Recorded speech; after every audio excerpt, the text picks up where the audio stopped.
चलो let's start guys, come on.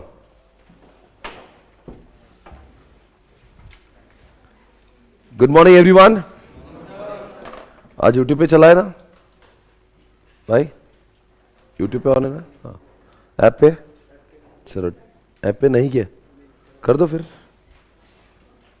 ये lecture application पे भी होना चाहिए, एक बार चेक करना। आज इसका आखिरी दिन है। Okay guys, let's start. Very good morning everyone once again. Okay let's start. कहां पे हम लोग? काफी कुछ पढ़ रहे हैं और जिसमें आपको मैंने जो रिसेंट कॉन्सेप्ट पढ़ाया था उसका नाम है डिजिटल पेमेंट। You remember? क्या पढ़ा था डिजिटल पेमेंट में हमने? कुछ ट्रेडिशनल होता है और कुछ लेटेस्ट होता है। रिमेंबर? कुछ याद आ नहीं रहा है ऐसा लग रहा है मुझे आपको। चलो, तो डिजिटल पेमेंट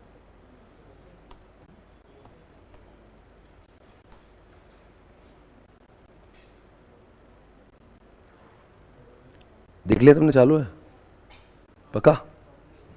ठीक है। तो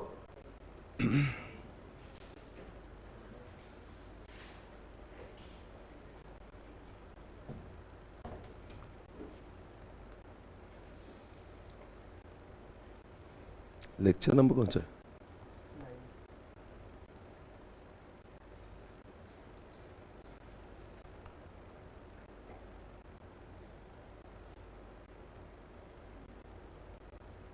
बस ठीक है। ओटीटी नॉट वर्किंग बोल रहे हैं, एक बार चेक कर लो। ओटीटी को रिफ्रेश कर दो, ठीक हो जाएगा। ठीक है, डन है।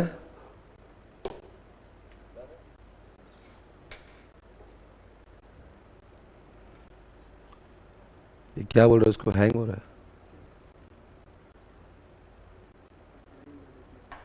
देखो क्या हो रहा है।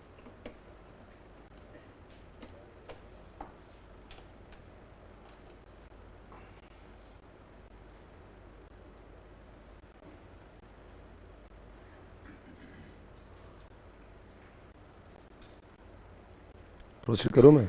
ठीक है, चल रहा है शायद से। ओके सो दोस्तों, यूएसएसडी एक नया कॉन्सेप्ट है जिसमें क्या लिखा हुआ है कि अगर कोई गांव में है जहां पे इंटरनेट नहीं, स्मार्टफोन नहीं है, और ऐसे लोग अगर पेमेंट करना चाहते हैं तो आपके पास एक फीचर्ड फोन होता है। वो कहा था है ना, फीचर्ड फोन अपनी क्लास में एक है बच्चे के पास। कहा गया? चला गया। दे यार, दे दे भाई, तेरा फोन बहुत काम। ऐसे फोन की तलाश है हमको। अब कैसे बेटा? नहीं, कौन सा फोन है तुम्हारे पास? क्या ऐसे फोन लाया करो यार। इस फोन में एक बहुत सा फीचर है। क्या कोड का नंबर है जरा देखो? *99#।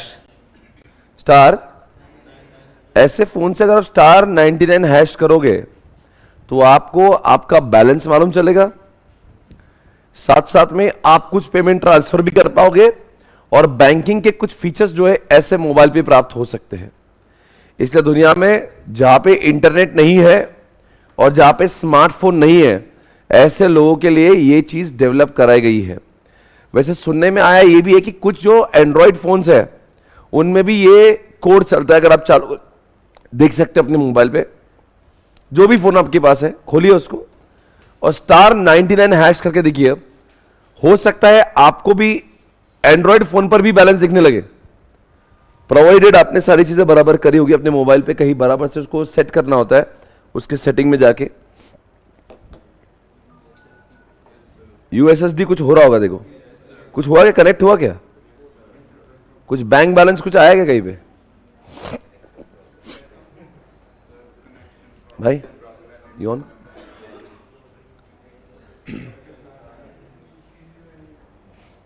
बोलो, क्या बोल रहे हैं?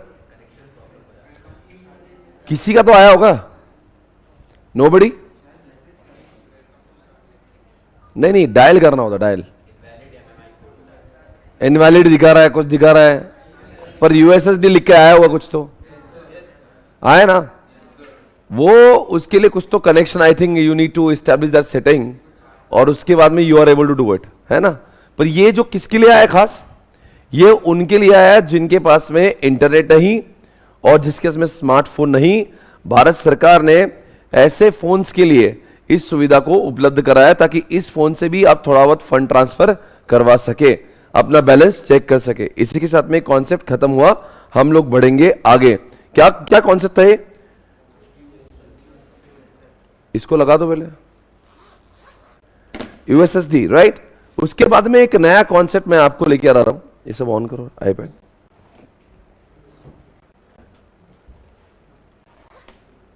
ये आपके सामने मुझे यूएसएसडी दिखाना है, क्या लिख रहा है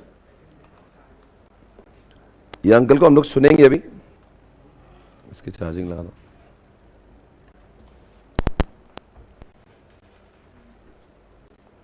दिख रहे हो?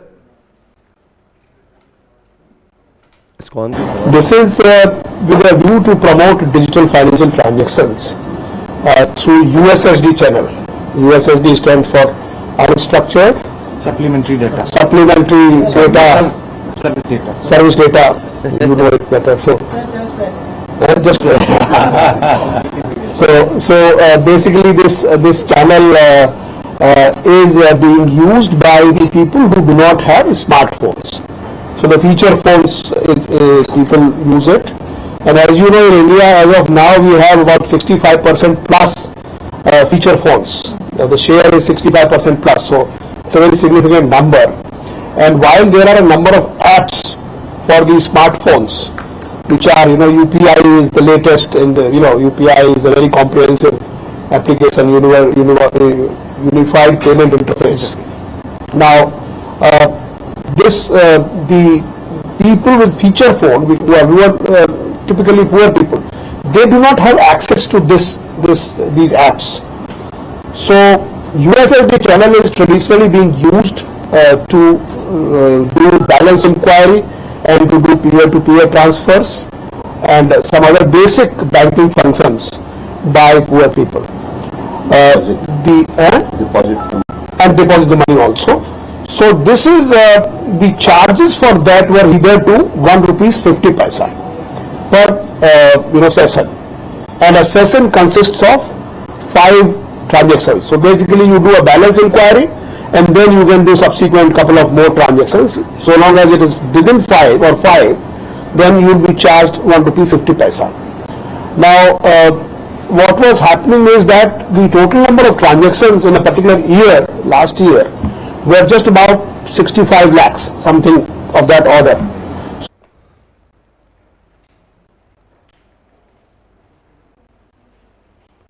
YouTube भी नहीं चल रहा।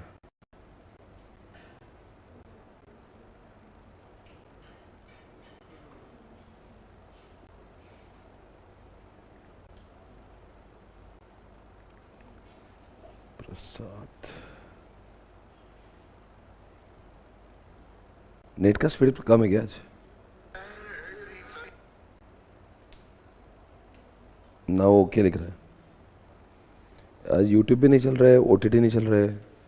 अंकुश को कुछ नहीं आ रहा है। स्टूडेंट्स गाली मार रहे हैं चैट पे। थोड़ा जल्दी करो।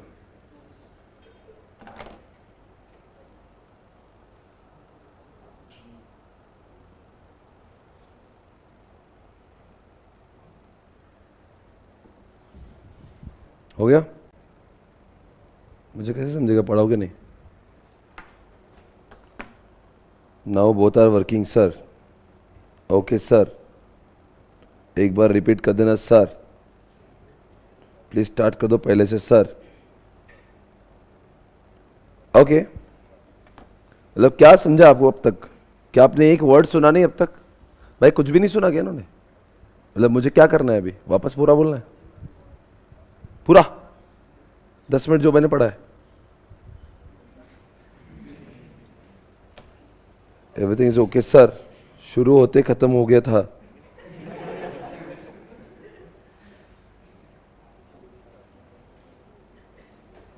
फिर से पढ़ा दो सर।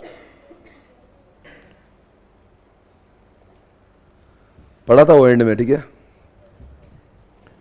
पहले मैं एक अगला नेक्स्ट कॉन्सेप्ट लेता हूं, इसको एंड में खत्म करता हूं।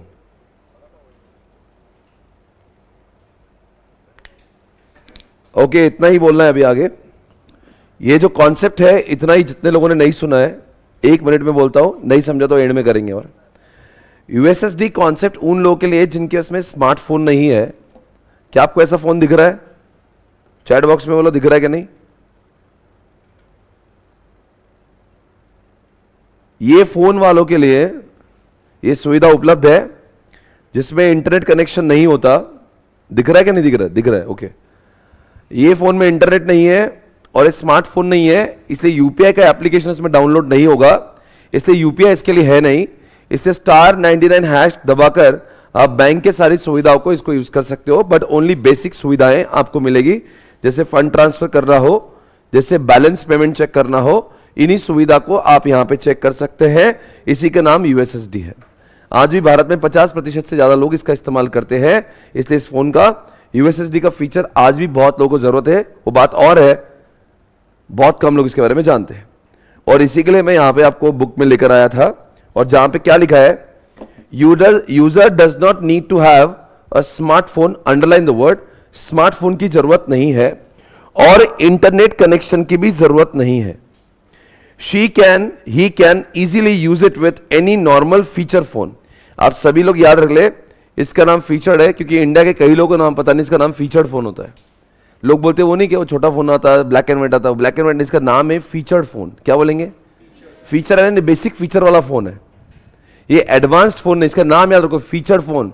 तो जो फीचर नहीं वो स्मार्ट, और जो स्मार्ट नहीं वो फीचर्ड। तो एग्जामिनेशन में फीचर्ड वर्ड लिखना जरूरी है। आगे, USSD banking is easy as checking of what? Mobile balance. He can use this service for any financial and non-financial operation. Financial यानी fund transfer करना, non-financial यानी सिर्फ balance check करना, like that. Okay? Everybody? Concept clear है? आगे बढ़ सकते हैं? Okay. जिसका ऐप नहीं चल रहा है वो आज YouTube पे देखिए, बार बार यहाँ पे लिखे मत मेरा ऐप नहीं चल रहा है, अब क्या करो। अब क्या कर सकते हैं, अभी तो ऑफिस तो खुला भी नहीं है। आपको लिंक दी जाएगी, वहां पे आपको डेटा भरना है और वो हमारे एग्जीक्यूटिव आपको कॉल करेंगे, ठीक है? रिलैक्स। अभी बार बार यहां पे लिख के सबको परेशान करने की तो कोई जरूरत है नहीं, है ना? ओके, आगे बढ़ेंगे। अब दोस्तों मेरा अगला प्रश्न आपके सामने चालू हो रहा है, जिसका नाम है आपके सामने मोबाइल बैंकिंग। कोई है आपकी क्लास में जो मोबाइल बैंकिंग का इस्तेमाल करता है? मोबाइल बैंकिंग यूज करते हैं? जरा आइए आप इधर, देखते हैं क्या करते हैं आप मोबाइल में। कौन सी बैंक है आपकी? आओ जरा इधर। कहते हैं आजकल मोबाइल बैंकिंग बहुत चलता है, बच्चा अपना मोबाइल ऐप डाउनलोड करता है और मोबाइल ऐप से बहुत कुछ काम कर सकता है। ऑपरेशनल है, यूज करते हो? भाई साहब माइक दोगे? ये लीजिए, ऑन है।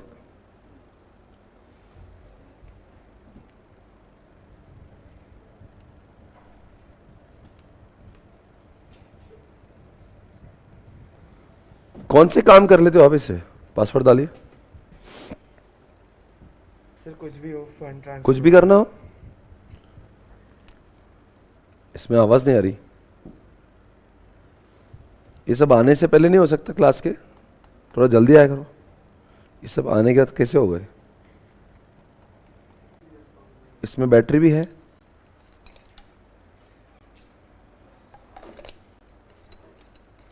होगा चालू या दूसरा यूज करो? आप मुझे बताओ, इस जगह से आप कौन से काम कर सकते हो? आई कैन सेंड मनी, मैं किसी को पैसे भेज सकता हूँ। आपने पिछली बार इसका इस्तेमाल किस काम के लिए किया था? मैंने पैसे भेजने के लिए किया था। पैसे चले जाते हैं इसमें से? और जैसे कि क्या क्या होता है इसमें से? इन्वेस्ट कर सकते हैं, डीमैट अकाउंट बना सकते हैं, म्यूचुअल फंड्स में डाल सकते हैं, एसआईपीस कर सकते हैं, शॉपिंग कर सकते हैं। शॉपिंग भी होती है यहाँ से? अच्छा, फ्लाइट्स वगैरह बुक कर सकते हैं। टिकट्स भी बुकिंग हो जाती है यहाँ से? और अगर बिल्स, गैस बिल्स वगैरह, इलेक्ट्रिसिटी बिल, सब कुछ यहाँ से हो रहा है?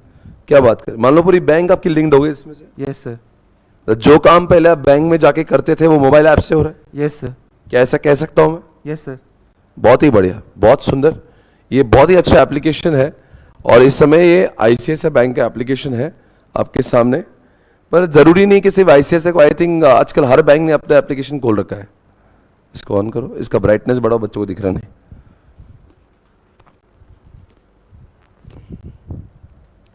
ये है बैंकिंग एप्लीकेशन, जो आपके बुक का कॉन्सेप्ट है मोबाइल एप्लीकेशन, दिख रहा है? क्या आप बता सकते हैं यूपीआई में और इसमें क्या फर्क है? यूपीआई में खाली ट्रांसफर, इसमें आईएमपी वगैरह भी कर सकते हैं, आईएमपीएस आईएमपीएस भी है इसमें। यूपीआई में, छोटे छोटे अमाउंट यूपीआई उसमें क्या फर्क है यार? बड़े पहली बात तो यूपीआई किसी थर्ड पार्टी का एप्लीकेशन है और ये तो बैंक ने ही दिया हुआ, पहला डिफरेंस तो ये बैंक का अपना एप्लीकेशन है। इसमें वो सारे फीचर्स प्राप्त हो सकते हैं जो एक बैंक में जाकर कर सकते हैं, मतलब बैंक का है ये।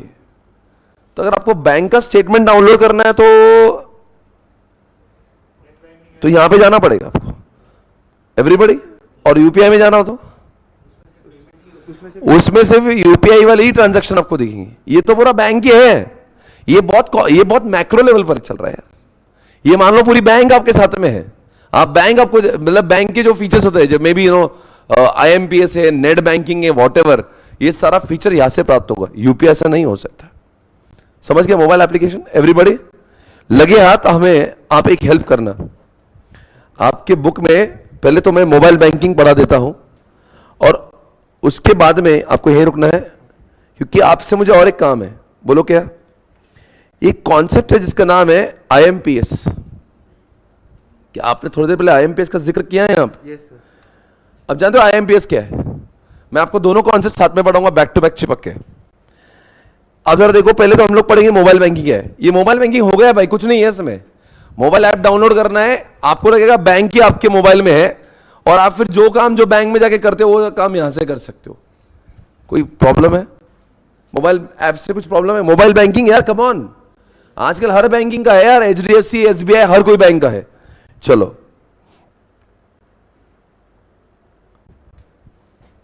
It is a service provided by bank, बिल्कुल सही है, कोई शक सवाल नहीं। और other financial institution that allows its customer to conduct different types of financial transaction, सही है, कोई भी ट्रांजैक्शन आप कर सकते हो remotely using a mobile device such as a mobile phone. और क्या लिखा है? टैबलेट। यानी मोबाइल फोन, टैबलेट पे आप इसको डाउनलोड करें और यूज करें। It uses a software.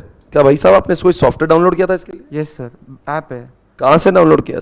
Play store. Play store से आपने ऐप डाउनलोड किया। Usually called an app, application का शॉर्ट फॉर्म होता है app, provided by the bank. बिल्कुल सही, आईसीआईसीआई बैंक ने दिया है। Each bank provides its own mobile application for Android, window and what, iOS mobile phones. अगर किसी केस में आईओएस है तो यानी कि एप्पल फोन है तो उसके लिए भी अलग ऐप होता है, वो दिखता है, वो भी आप डाउनलोड कर सकते हो। यानी कि आप पूरी बैंक अपने ही मोबाइल में लेकर चल रहे हो, इसी का ही नाम है mobile banking. I hope you understand this everyone. चलो, बहुत अच्छी बात है। इसी के साथ साथ एक कॉन्सेप्ट है दुनिया में जिसका नाम है आईएमपीएस। उसके लॉन्ग फॉर्म में समझता है इमीडिएट पेमेंट सर्विसेज। मैं आपको बता रहा हूं, डिजिटल पेमेंट जो कॉन्सेप्ट आया है हमारे सिलेबस में, ये काफी फेमस कॉन्सेप्ट है और बहुत एग्जामिनेशन में भी पूछा जाता है, क्योंकि आजकल डिजिटल पेमेंट का दौर चल रहा है। आपने देखा होगा जब से नोटबंदी चालू हुई, जब से मोदी जी आए हैं, डिजिटल पेमेंट का जो स्कोप है वो इतना ज्यादा बढ़ चुका है कि अब जो पहले हम लोग सुना करते थे कि जो हम लोग जो पूरा the world is moving toward digital, ये बिल्कुल पेपरलेस हो जाएगा, है ना, कैशलेस हम लोग हो जाएंगे। तो ये सच कुछ अब देखने मिल रहा है। यहां पे बच्चा बच्चा अपने मोबाइल में जीपे, फोन पे, भारत पे लेके घूम रहा है। यानी कि आजकल the world is moving towards what, digital payment. और इसी बात को मद्देनजर रखते हुए आईसीआई इसके ऊपर बार बार हर एग्जामिनेशन में क्वेश्चन पूछ रहा है, क्योंकि digital payment is not only about UPI, it is about what so many other things like AEPS देख रहे हैं हम लोग, यूएसएसडी देख रहे हैं, अभी मोबाइल ऐप देखा, अब एक नया कॉन्सेप्ट है जिसका नाम है आईएमपीएस। एमसीक्यू में एक दो क्वेश्चन तो इसके ऊपर आप समझ के लिए आना ही आना है। एमसीक्यू में इसके ऊपर क्वेश्चन आएंगे, क्योंकि ये कॉन्सेप्ट जो है मैं आपको वापस से कर रहा है, बहुत ही फेमस है, पॉपुलर कॉन्सेप्ट है, डिजिटल पेमेंट पूरी दुनिया यूज कर रही है। और अगर आपको ऐसे इस दौर में अगर डिजिटल पेमेंट का नॉलेज नहीं है, देन फिर आप कैसे चार्टर्ड अकाउंटेंट हो, राइट? तो इसलिए आईसीआई बहुत आपका ख्याल रख रही है और इसके ऊपर क्वेश्चन भी पूछ रही है। भाई साहब, ये आईएमपीएस वाला फीचर बताओ, क्या कॉन्सेप्ट क्या है ये आईएमपीएस है? सर हमको क्या पता सर, कौन सा है आईएमपीएस है, क्या है? मैं आपको बताता हूं आईएमपीएस कॉन्सेप्ट, पहले समझ लो क्या है। कुछ नहीं, नॉर्मल कॉन्सेप्ट है ये। एटीएम में भी आता है, मोबाइल में भी आता है, नेट बैंकिंग में आता है। क्या बोल रहा हूं मैं? आईएमपीएस कॉन्सेप्ट आपको बहुत जगह पे मिलेगा। कॉन्सेप्ट क्या है? जनरली एनईएफटी, एनईएफटी कभी किया है? किसी ने किया है इस क्लास में? एनईएफटी करते हो आप? Electronic fund transfer, EFT. और एन मतलब क्या?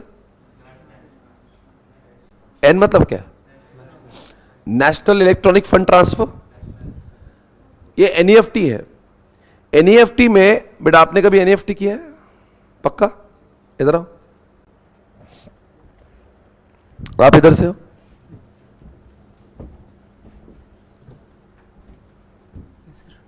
बालों का राज क्या है? ऐसे ही सर। किसने बोला रखने के लिए बाल? घर वाले तो डांटते कौन थी? घर वाले तो डांटते हैं। घर वाले डांटते फिर भी रखा, मतलब कोई तो बहुत बड़ा प्रेशर तुम्हारे ऊपर है। हाँ, खुद का शौक। खुद का तो नहीं है, इतना बोझ लेके कोई सेफ स्टूडेंट चलता है? नहीं सर, लेकिन खुद का है तो। कहाँ से? यूपी से? यूपी से, इलाहाबाद। इलाहाबाद से, प्रयागराज। Yes sir. कैसा महसूस कर रहे हैं? अच्छा है सर। हम भी आपको देख के बहुत खुश हुए। योगी जी को हमारा नमस्कार कहना। यस सर, बिल्कुल। हम फैन हैं उनके। सुन लीजिए आप एक बात, आपने एनईएफटी कहा है, साहब कह रहे थे, यस सर। कब मौका मिला ये सब करने का? घर पे रहते तो अक्सर ही करते हैं, डेली मतलब एक तरीके से। कभी हमें तो आया नहीं आपका एनईएफटी आज। किया सर, आप ही को करके तब आए हैं यहाँ पे। अच्छा, मतलब ऑलरेडी एनईएफटी हुआ है। क्या कॉन्सेप्ट होता है एनईएफटी का? तो एक बड़ा अमाउंट ट्रांसफर करने के लिए एनएफटी यूज़ करते हैं, और आईएमपीएस में मतलब इमीडिएट तुरंत जाता तो है, लेकिन उतना बड़ा अमाउंट नहीं जा पाता है वो। अरे बहुत नॉलेज रखता है बंदा। वैसे कोई पापा वाला एनईएफटी कुछ हेल्प करते हो पापा को? क्या बिजनेस है? प्लाईवुड की रिटेल शॉप है। प्लाईवुड की रिटेल शॉप है। तो कभी ऐसा मौका मिला आपको एनईएफटी करना पड़ रहा है? Daily sir, daily. क्या किसको करते हैं? जो सप्लायर्स हैं? पार्टीज को। हाँ पार्टीज को करते हैं। सर। तो एनईएफटी में जिन बंदों को, जिन लोगों को हम लोग फंड ट्रांसफर करते हैं, क्या वो पहले से रजिस्टर्ड पेई होना जरूरी है? यस सर, रजिस्टर्ड फी होना जरूरी। एक शब्द को वापस से सुनना, जिन लोगों ने आज तक एनईएफटी नहीं किया, नॉलेज के वजह से आपको पता होना चाहिए जो मैं कह रहा हूं, जो भाई साहब कह रहे हैं। जिनको हम लोग फंड ट्रांसफर करते हैं ना, उनका नाम पहले रजिस्टर्ड होना पड़ता है। उसको बोलते हैं रजिस्टर्ड पेई। पेई यानी कि जिसको फंड्स जाता है, हम पेयर हो जाते हैं। तो पेई, तो ऐसे किसी को भी अंडरस्टैंड आप पे नहीं कर सकते एनईएफटी से। आपको उसका रजिस्ट्रेशन करना है, वो बैंक के पास जाता है, बैंक उसको अप्रूव करता है, आपको कॉल करके पूछता है पहले, भाई तुमने पे रजिस्टर कराया क्या? अपने बोला हाँ हाँ हमने कराया, तो फिर वो ओके करते हैं। क्योंकि मेरे, मान लीजिए मेरे अकाउंट में 5 करोड़ पड़े हैं, कोई भी आके किसी ने आईडी पासवर्ड चुरा लिया और पेई को ट्रांसफर कर दिया, तो वो क्या करते हैं? What they make sure is, they will call on my registered mobile number और मुझे पूछेंगे भाई साहब तुमने ये बंदे का जो है क्या पेई रजिस्टर कराया है?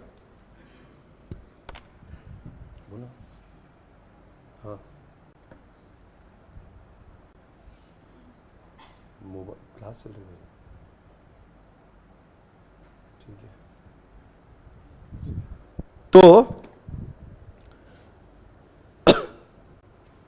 तो एनईएफटी में आपको उस बंदे का रजिस्टर्ड करना पड़ेगा पे।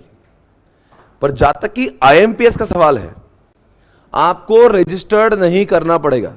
आई रिपीट अगेन, यहां पे वर्ड क्या है? Immediate payment. Word is used? अब इमीडिएट का मतलब होता है, साला इमीडिएट कैसे हो सकता है? क्योंकि अगर मैं पे रजिस्टर भी कर रहा हूं, वो मुझे कॉल करेगा, वो मुझे पूछेगा, इस पूरे प्रोसेस में कुछ घंटों का वक्त लग जाता है। अगर इन भाई साहब को मुझे अभी 10,000 रुपए देना है और मेरे पास यूपीआई नहीं है, आप बोलेंगे कर दो एनईएफटी। अरे कैसे एनईएफटी कर दो? उसको रजिस्टर मारना पड़ेगा, पर ये रुकने को तैयार नहीं है। इसको पैसे दूं कैसे मैं? अंडरस्टैंड करो एनईएफटी और आईएमपीएस में फर्क क्या है। तो आईएमपीएस में I don't have to get him registered, still I can, भाई बस सही कह रहा हूं, still I can make the payment. आपने कुछ एक लाइन कह दी, आईएमपीएस और एनईएफटी में कुछ अमाउंट का कुछ डिफरेंस होता है, क्या बोल रहे हैं? अमाउंट मतलब 2 लाख तक, मतलब एग्जैक्ट 2 लाख तक आईएमपीएस में होता है, उसके ऊपर के लिए आरटीजीएस में यूज करना पड़ता है। आईएमपीएस में क्या होता है ना, एक थोड़ा सा छोटा अमाउंट, मतलब किसी ने अगर मेरा आईडी पासवर्ड चुरा भी लिया तो उसकी औकात मैक्सिमम 2 लाख की। समझा क्या मैं क्या बोल रहा हूं? मतलब क्योंकि आप रजिस्टर पे ही नहीं करने बोल रहे हो ना, आपको कॉल भी नहीं आ रहा है। मान लो तुमने मेरा अकाउंट हैक कर लिया, तो क्या करेगा? बहुत से बहुत क्या करेगा? बहुत से बहुत 2 लाख ही ट्रांसफर करेगा, ठीक है, उतना रिस्क मुझे टॉलरेबल है। तो वो आईएमपीएस नाम का फीचर आया जहां पे पेई को रजिस्टर करे बगैर आप कुछ छोटा अमाउंट, यानी कि अप टू 2 लाख, अभी हर बैंक का थोड़ा अलग होता है, पर मैंने जितना देखा 2 लाख तक का अमाउंट आप ट्रांसफर कर सकते हो बगैर किसी उस रजिस्टर को, उस पेई को रजिस्टर करे बगैर। Is that okay? Yes sir. क्या आईएमपीएस आपने कभी किया है? Yes sir. Yes sir. कैसे, मतलब क्यों क्यों किया था आपने एनईएफटी होने के बावजूद? अमाउंट को ट्रांसफर करने के लिए तुरंत ट्रांसफर करना था, इस वजह से। और एनईएफटी में? एनईएफटी में बड़ा अमाउंट ट्रांसफर करना होता है जो आईएमपीएस की लिमिट के ऊपर होता है, तो फिर उसके लिए एनईएफटी यूज़ करते हैं। और ये सब करने के लिए आप नेट बैंकिंग या मोबाइल किसका इस्तेमाल करते हैं? मोबाइल बैंकिंग का भी और डायरेक्ट बैंक जाके भी, दोनों तरीके से। आप समझ लीजिए, IMPS feature is given not only for the net banking. आप इसको मोबाइल, जैसे भैया मोबाइल बताते, मोबाइल से भी IMPS हो सकता है। इतना ही नहीं, आप ATM में जाओ, ATM में भी IMPS होगा। IMPS एक फीचर है, डिवाइस नहीं है, एक सुविधा है ये। मतलब आप उसको मोबाइल से भी कर लो, जिसको लैपटॉप से भी कर लो, बैंक में जाके कर लो, अथवा आप ATM में जाके कर लो, वो एक सुविधा है। ऐसा क्लियर गाइस? IMPS में पेई को रजिस्टर्ड नहीं करना पड़ेगा। IMPS में फंड्स तुरंत ट्रांसफर हो जाएंगे। IMPS में एक लिमिट के ऊपर फंड ट्रांसफर नहीं हो सकते हैं। इसलिए IMPS और नेट बैंकिंग दोनों अलग है। क्योंकि मैं थोड़ी देर बाद जब आपको नेट बैंकिंग पढ़ाऊंगा, आपका यही प्रश्न उठेगा, सारा नेट बैंकिंग है तो फिर IMPS क्यों? क्योंकि देखो नेट बैंकिंग आ गई आपके सामने, इंटरनेट बैंकिंग। तो आपको दिख रहा है मेरा बुक? हाँ, तो आपको ये नहीं लगना चाहिए कि why there is what is the difference between net banking the IMPS। तो छोटे छोटे चीजें हैं जो आपको पता होना जरूरी। क्योंकि अच्छा, इसको अभी हाल ही में KBC में पूछा गया था। KBC का सवाल है IMPS कॉन्सेप्ट क्या है, वो उसमें 4 ऑप्शन आए थे। तो ये बहुत फेमस कॉन्सेप्ट है। एक बार EIS को बाजू में रखो, आपको हर किसी को ये कॉन्सेप्ट पता होना चाहिए। आजकल अगर आप सच में कॉमर्स के स्टूडेंट हो तो हमारा संबंध पैसों से आता है, बिजनेस से आता है। और बिजनेस करने वाले हर व्यक्ति, जैसे बच्चा बिजनेस कर रहा है, तो इनको हर कोई कॉन्सेप्ट पता होना चाहिए। क्योंकि IMPS क्या है, नेट बैंकिंग क्या है, UPI क्या है, वॉलेट क्या चीज होती है, अभी तो आज हम लोग ये पढ़ने वाले क्रिप्टो करेंसी। देखो क्रिप्टो करेंसी, बेटा सुना है क्रिप्टो करेंसी? Yes sir. क्या सुना आपने इसके? क्रिप्टो में मतलब इन्वेस्ट करना होता है पैसे, अभी तो कभी इतना ही समझा है भाई। क्रिप्टो करेंसी सुना है, बिटकॉइन वगैरह सुना है? यस सर, ब्लॉकचेन पे होता है क्रिप्टोग्राफी। भाई माइक आ गया क्या अपने पास में? हाँ लीजिए साहब। ब्लॉकचेन पे बेस्ड होता है वो, उसका जो ब्लॉकचेन है वो क्रिप्टोग्राफिकली सिक्योर्ड होता है। हाँ हाँ। और उसमें उसमें एक नेटिव करेंसी होती है, जैसे बिटकॉइन होता है, इथेरियम का ETH होता है। ओके। और बहुत कुछ होता है कि मतलब स्मार्ट कॉन्ट्रैक्ट्स होते हैं उसमें, और वॉलेट्स होते हैं उसके भी अलग अलग। तो मतलब ये क्रिप्टो करेंसी कुछ अलग दुनिया चल रही है। Yes, sir. ये मतलब हमारे रूटीन दुनिया नहीं है। और आज हम क्रिप्टो करेंसी का जलवा आपको दिखाएंगे इस क्लास में। आपको बहुत ही ज़्यादा इंटरेस्टिंग लगेगा वो, क्योंकि आजकल क्रिप्टो करेंसी ने जो पैसे कमा के दिए हैं लोगों को, ये हमारी कल्पनाओं के भी बहुत ज़्यादा आगे की चीज़ है। जिन लोगों ने बिटकॉइन में कुछ सालों पहले पैसे लगाए थे और आज उनके जो पैसे हुए हैं उसको शब्दों में बयान नहीं कर सकते। इतने ज़्यादा लोगों ने क्रिप्टो करेंसी में पैसे कमाए। आखिर ये क्रिप्टो करेंसी क्या है क्या नहीं है, आज इसको देखना पड़ेगा। और हमारा सिलेबस बहुत ज़्यादा अलर्ट है, जिन्होंने लेटेस्ट चीज़ों को भी हमारे साथ में देने की सोची है। क्रिप्टो करेंसी बहुत लेटेस्ट है भाई, बिटकॉइन और ये सब तो अभी एकदम लेटेस्ट चल रहा है। बहुत लोगों ने तो अपने तक तो अपने क्रिप्टो करेंसी का अकाउंट खोले भी नहीं है, तो हमारे सिलेबस ने उसके बारे में दिया है। यहाँ पे बहुत ही कम लोग होंगे जो क्रिप्टो करेंसी में डील करते होंगे। पता है कोई कर रहा है? आप क्रिप्टो करेंसी अरे कितने लोग कर रहे हैं? बेस्ट है भाई। कौन सा ऐप आया ना उसका कोई तो वो इसका रणवीर सिंह उसका ऐड करता है कुछ तो, कॉइन स्विच बोल के कुछ है, कॉइन स्विच। मैंने बहुत दिनों पहले उसका ऐड देखा था, टीवी पे आ रहा था कुछ, कॉइन स्विच नाम है उसका। अब मैंने सोचा फ्रैक्शन में भी आप ले सकते हो, मतलब फ्रैक्शन में, क्योंकि अभी बिटकॉइन का रेट अगर मान लीजिए 40 लाख रुपए का है ना कुछ तो फिर ऐसी चीजें कहां से?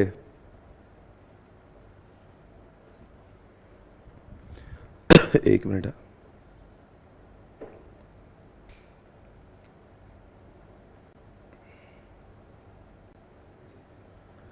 ओके, तो ये क्रिप्टो करेंसी जो कॉन्सेप्ट है बहुत ही अच्छा कॉन्सेप्ट है, जो हम लोग आज पढ़ेंगे।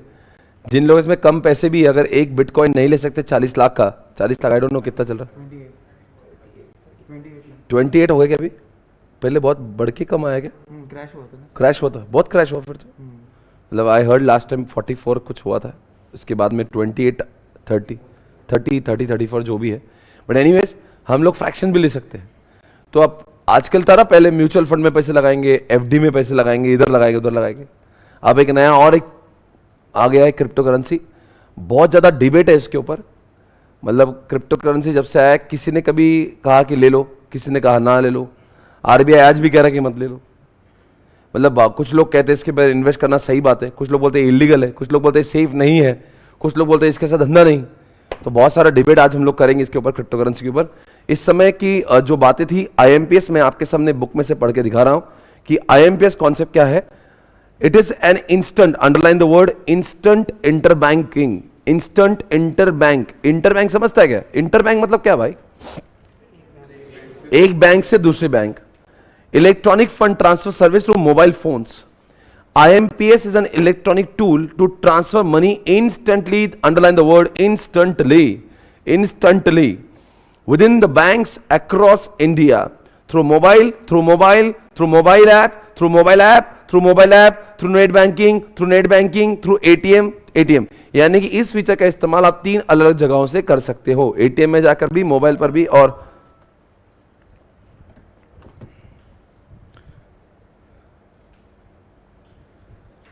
परेशान हो गया यार।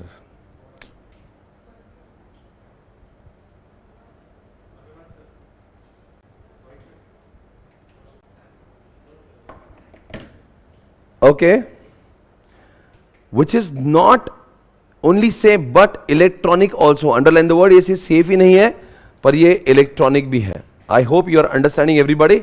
सभी को क्लियर है? Thank you so much, thank you so much, thank you so much. Okay, 2 concept हमने आज पढ़े हैं, उसके बाद में मैं आपको ले चल रहा हूं अगले कॉन्सेप्ट के ऊपर जिसका नाम है भीम। कभी आपने सुना है भीम के बारे में? अगर आप मुझसे पूछेंगे सर ये भीम और यूपीआई में कोई फर्क है क्या,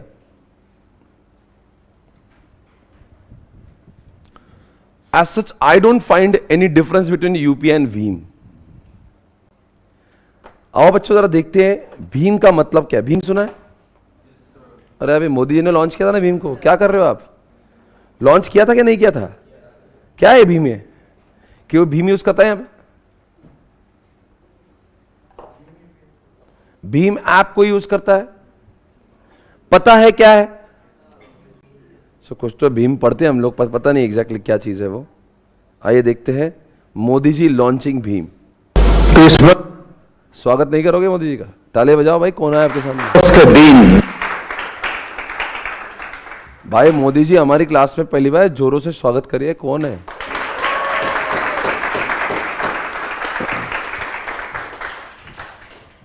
मोदी जी आए आपके साथ में भीम को पढ़ाने। भारत सरकार ने एक गिफ्ट की शुरुआत की थी और उसके तहत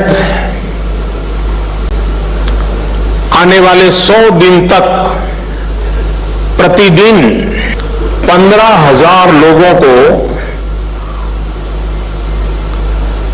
लकी ड्रॉ के माध्यम से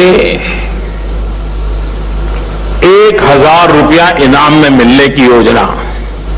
और ये उसके लाभार्थी वो लोग हैं जो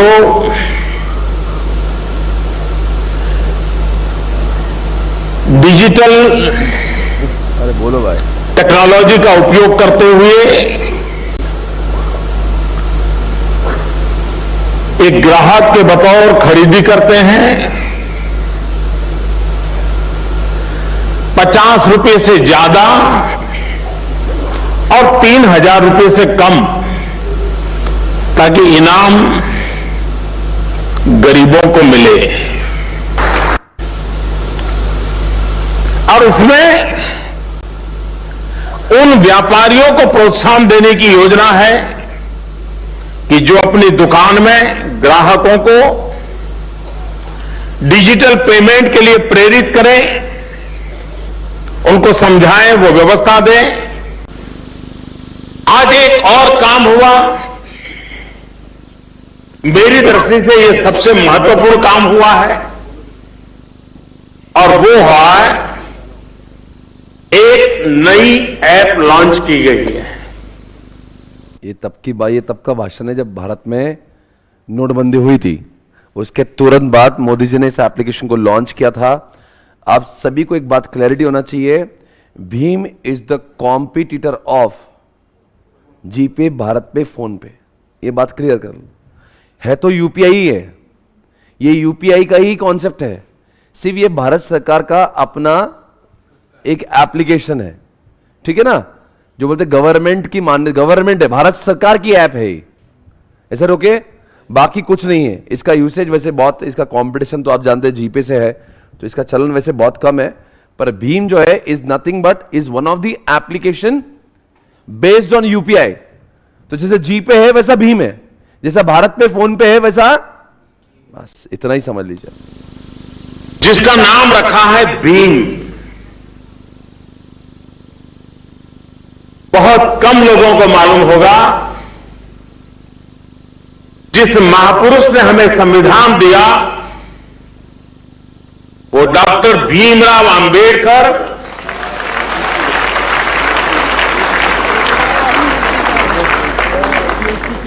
अर्थशास्त्र में उनकी निपुणता, ये उनकी सच्ची पहचान थी। और उन्होंने आज से करीब 80-90 साल पहले भारत का रुपया, उस पर थीसिस लिखी थी।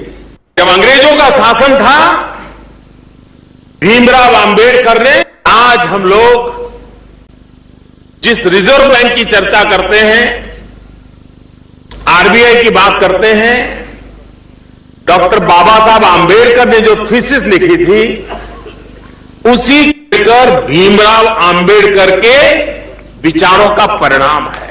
आज भी दुनिया के कई समृद्ध देश हैं, पढ़े लिखे फॉरवर्ड कंट्रीज हैं, उनको जब पता चलता है कि हिंदुस्तान में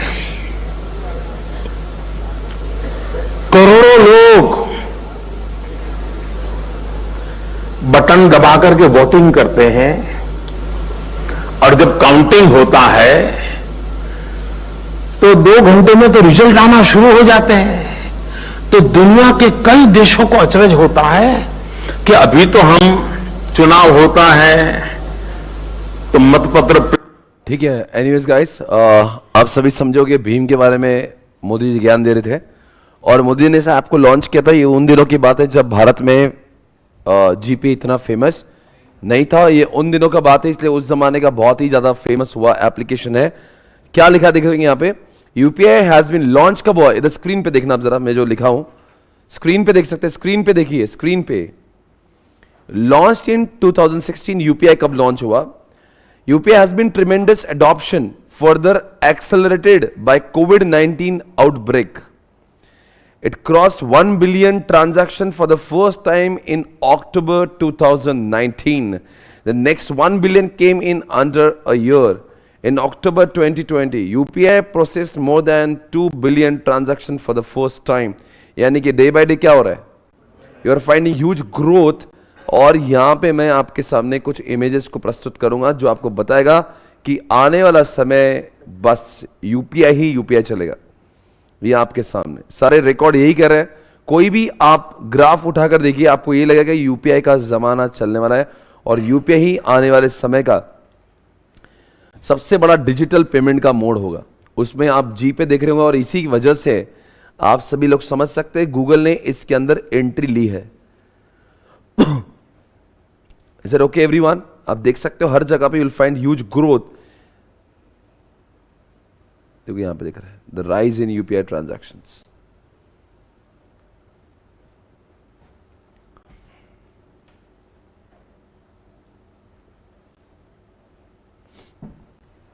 You can see the huge growth in terms of transaction happening on UPI. तो UPI के बारे में जब हम लोग समझते हैं तो हमें भीम के बारे में भी समझना जरूरी है। ये भीम आपको ले जा रहा हूं मैं विकी के ऊपर, देखते विकी से पूछेंगे व्हाट इज भीम। पढ़ेंगे आप, क्या लिखा है इसके ऊपर? Bhim is an Indian mobile payment app. Indian, तो जी पे जब पढ़ो तो इंडियन नहीं आएगा। Developed by national payment corporation of India, यानी भारत सरकार की चीज है। बेस्ड ऑन यूपीआई, यानी कि हमारे सिलेबस का एक बहुत बड़ा गलती हुआ है जब उन्होंने यूपीआई पढ़ाया ना, उसके नीचे लिखना चाहिए एग्जाम्पल भीम। ये भीम को अलग लिख के उन्होंने, पता नहीं, मुझे समझा नहीं आज तक उन्होंने क्या बताने की कोशिश की है। एक्चुअली भीम को एक मोड नहीं है, Bhim is one of the example of UPI. समझा कि नहीं समझा? मेरा दर्द समझ रहे हो आप? आईसीआई ने जब सिलेबस लिखा है, ये प्रिंट मिस्टेक नहीं है, आईसीआई से बहुत बड़ी हुई भूल है। आईसीआई ने यूपीआई के नीचे लिखना चाहिए था एग्जाम्पल भीम। अब इन्होंने क्या लिखा? भीम लिखा। भीम कोई कॉन्सेप्ट नहीं है, भीम इज लिखा नहीं क्या है, मोबाइल पेमेंट ऐप है, कॉन्सेप्ट नहीं है। उन्होंने जिस तरह से प्रस्तुत किया है उसको ऐसा लग रहा है इट इज अ कॉन्सेप्ट। ये एनईएफटी जैसा कॉन्सेप्ट नहीं है, ये आईएमपीएस जैसा कॉन्सेप्ट नहीं है, it is one of the example like GPay. फिर एक काम करो, फिर जीपे भी लिखो, फिर फोन पे लिखो, फिर सबका लिखो अलग से। Are able to understand? Okay. Launched on 38 December 2016। आप जानते हैं ये डेट, आपको याद ही होगी।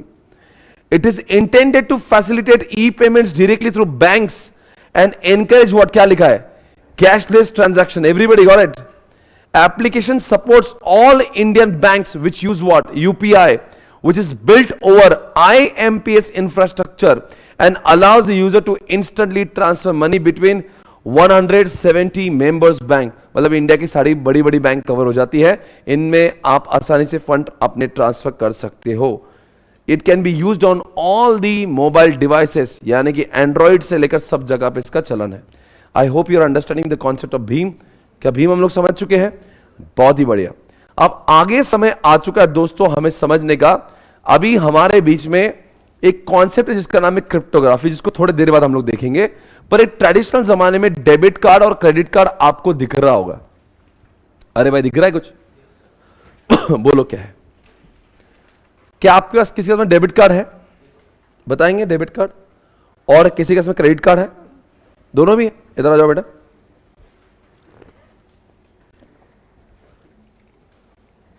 हमारे बीच में जो बच्चा है इसके पास में डेबिट कार्ड भी है और क्रेडिट कार्ड भी है, दोनों भी है इसके पास। हम पूछना चाहेंगे इनसे, ये कौन सा है? ये डेबिट है और ये दिखने में सेम ही दिखते हैं, तो क्या फर्क होगा दोनों के बीच में?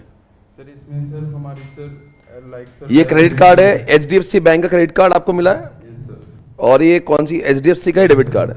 क्या डिफरेंस होता है दोनों में? सर इसमें सर लिमिट है सर 40,000 तक इसमें। Yes sir. सर अगर 40,000 से ज़्यादा आप एक्सीड करोगे सर तो इंटरेस्ट लगेगा सर, और अगर लेट पेमेंट फीस करोगे।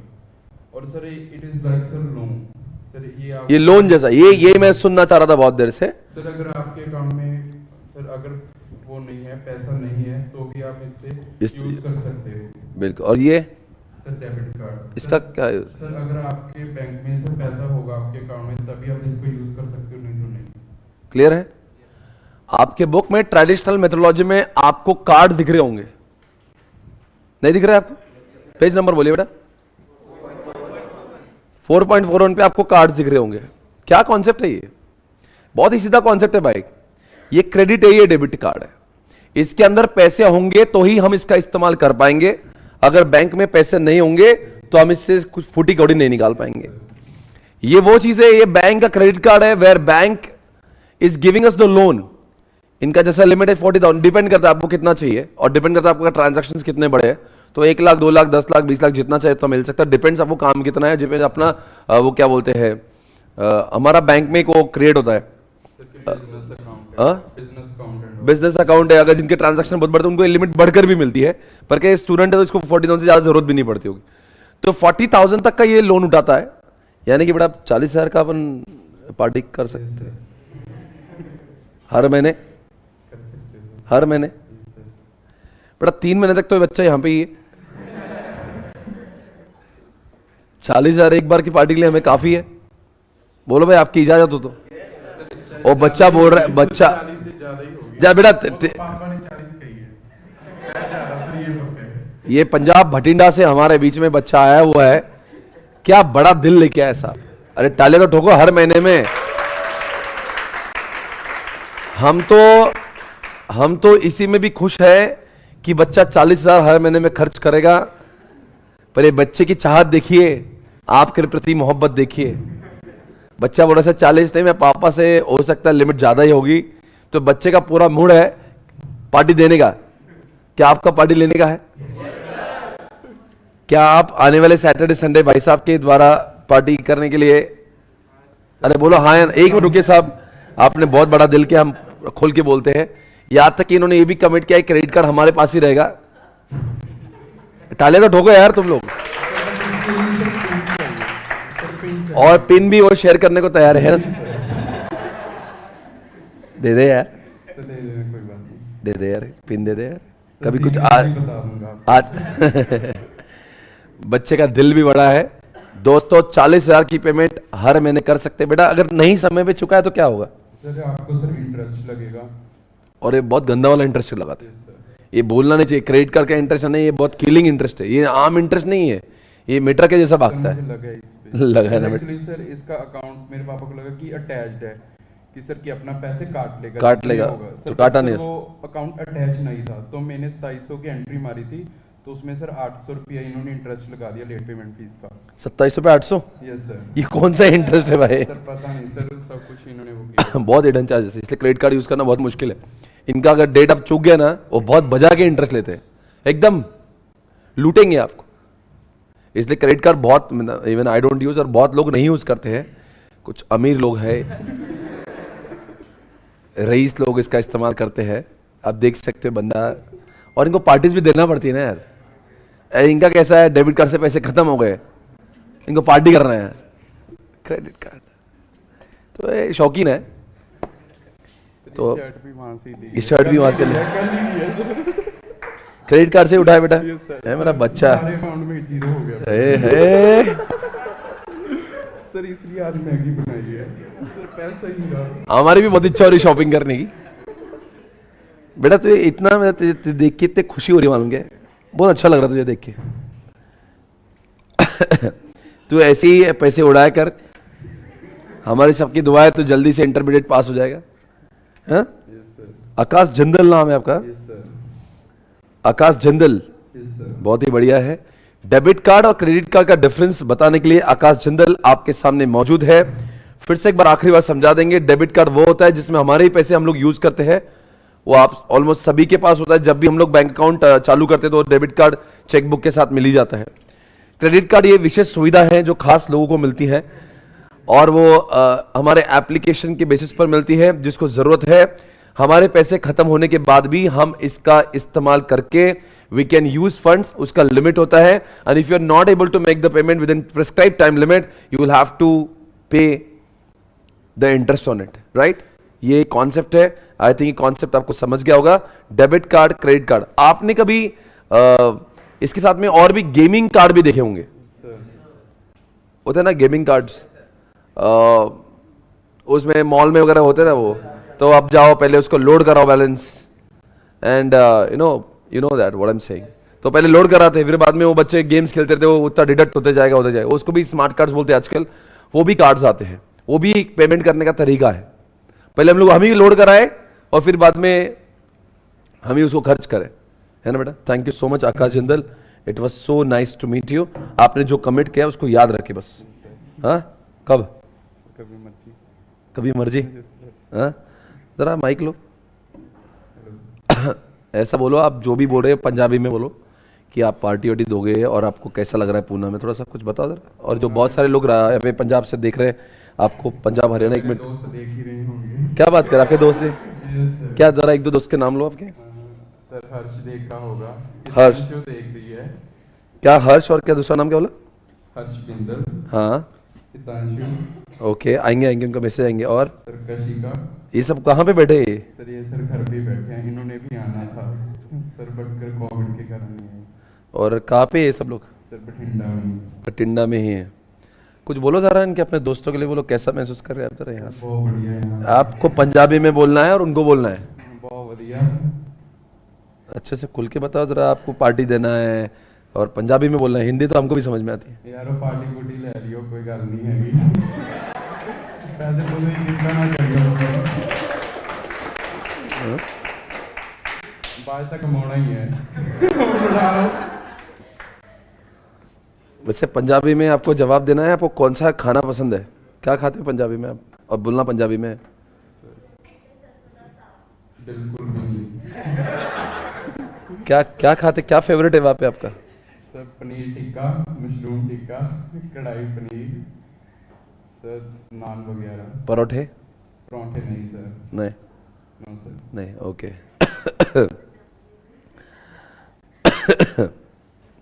सर वो अभी लाइव नहीं देख रहे होंगे, वो बाद में देखेंगे। वो आराम से देखते हैं क्या? आपके दोस्त वो तो अभी सो रहे होंगे। चलो वो सो रहे, तुम यहाँ पे मेहनत कर रहे हो। सर मुझे वैसे ही आना था सर, ग्रुप 2 तो नवंबर में देना था। अच्छा, सर इस नवंबर में देना है। Okay okay, very good, so nice. Akash, thank you so much, thank you so much, take care. चलो ठीक है guys, welcome back. So I think we done with debit card. एक बार डेबिट कार्ड को समझ लेते हैं, आपके बुक के माध्यम से क्या लिखा है डेबिट क्रेडिट में, क्या है क्या नहीं, एक बार देख लेते हैं, समझ ले आपकी बातों को एक बार। डेबिट कार्ड क्रेडिट कार्ड कहाँ लिखा है, यहाँ पे देख सकते हैं आप। कार्ड्स लिखा है, cards, underline the word debit card, underline the word credit card, underline the word smart cards. और I don't think I need to explain much about it. क्या आपको लगता है मैंने और एक्सप्लेन करना चाहिए इसको? ये बहुत ही पुराना कॉन्सेप्ट है यार, ये कुछ नहीं है इसमें। वो स्मार्ट कार्ड के एग्जाम्पल लिख दो बस आप। आजकल मेट्रो में भी आते हैं देखो कार्ड्स, मेट्रो कार्ड्स पता है, तो वहां पे लिख दो स्मार्ट कार्ड का example, metro cards.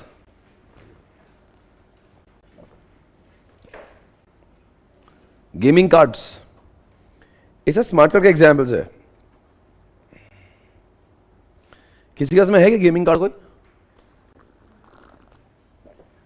Gaming card या फिर, हाँ दीजिए सर, क्या होता है इसमें जरा देखिए।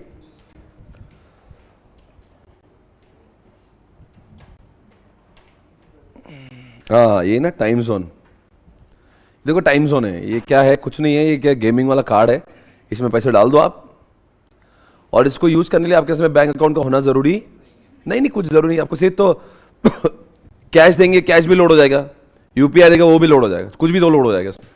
तो ये क्या बोल रहा है देखो यहाँ पे, smart card is similar to debit credit in appearance wise जो डेबिट कार्ड क्रेडिट कार्ड जैसे दिखता है, it has a small microprocessor chip. अब ये जरूरी नहीं है कि हो यार इसमें, पर लिखा है इन्होंने, it has a capacity to store customers personal information such as what financial facts, private encryption keys, credit card information, ये सब कुछ लिखा हुआ है। More these are not link to any bank account, कोई बैंक अकाउंट से link नहीं, कोई नहीं लिंक नहीं है, अलग है, इंडिविजुअल है ये। For this reason smart card holders is not mandated to have bank account, बराबर है, इसको यूज करने के लिए आपके इसमें कोई बैंक अकाउंट होना जरूरी। It is also use to store money which is reduced, अब जितना यूज करें तो उतना कम, आप जैसे मेट्रो कार्ड, अब आप जितने बार मेट्रो में घूमोगे उतना पैसा कम होगा, नहीं घूमोगे तो वैसे ही रहेगा। Mondex and Visa card are example of smart cards, ठीक है, और भी बहुत सारे। The smart card holders has to load money onto the card, बराबर है, इसमें लोड करना पड़ेंगे पैसे, by paying cash or through transfer. After loading the money onto the card, card holders can use the card to spend money up to the limit loaded. अरे क्या बोल रहा है, ठीक है ना, जितना पैसा डालेंगे उतना यूज कर पाओगे, ठीक है ना, ये और नहीं पढ़ाना मुझे, बहुत सिंपल कॉन्सेप्ट है। अब मैं आपके सामने लेकर आ रहा हूं नया कॉन्सेप्ट जिसका नाम है, क्या नाम है जिसका, अरे बोलो क्या पढ़ाऊंगा मैं,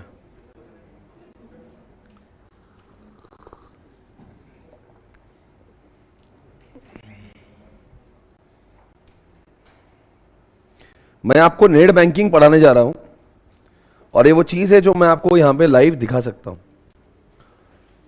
ये है मेरा आईसीआईसीआई बैंक, आईसीआईसीआई बैंक का यूजर आईडी मैसेज करो ना, हाँ बोल सकते हैं भाई,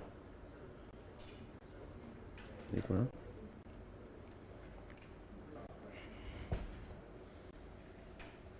स्मॉल,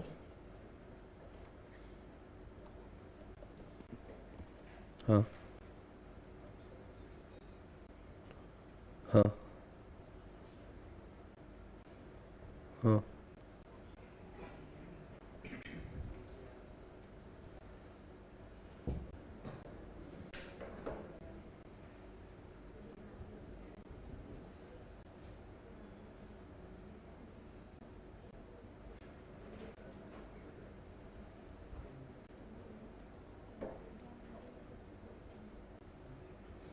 अरे हाँ,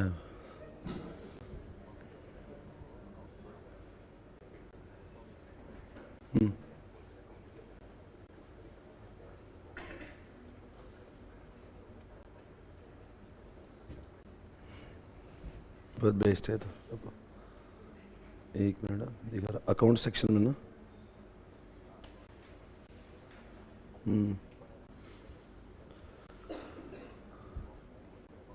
हाँ बहुत सारा, तो व्यू बैलेंस की तो पूरा पूरा आ जाता है क्या वो?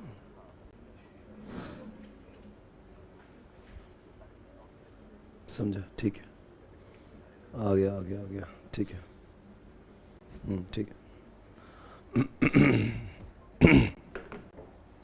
आपको नेट बैंकिंग दिखा रहा हूं मैं, ये रहा नेट बैंकिंग आपके सामने।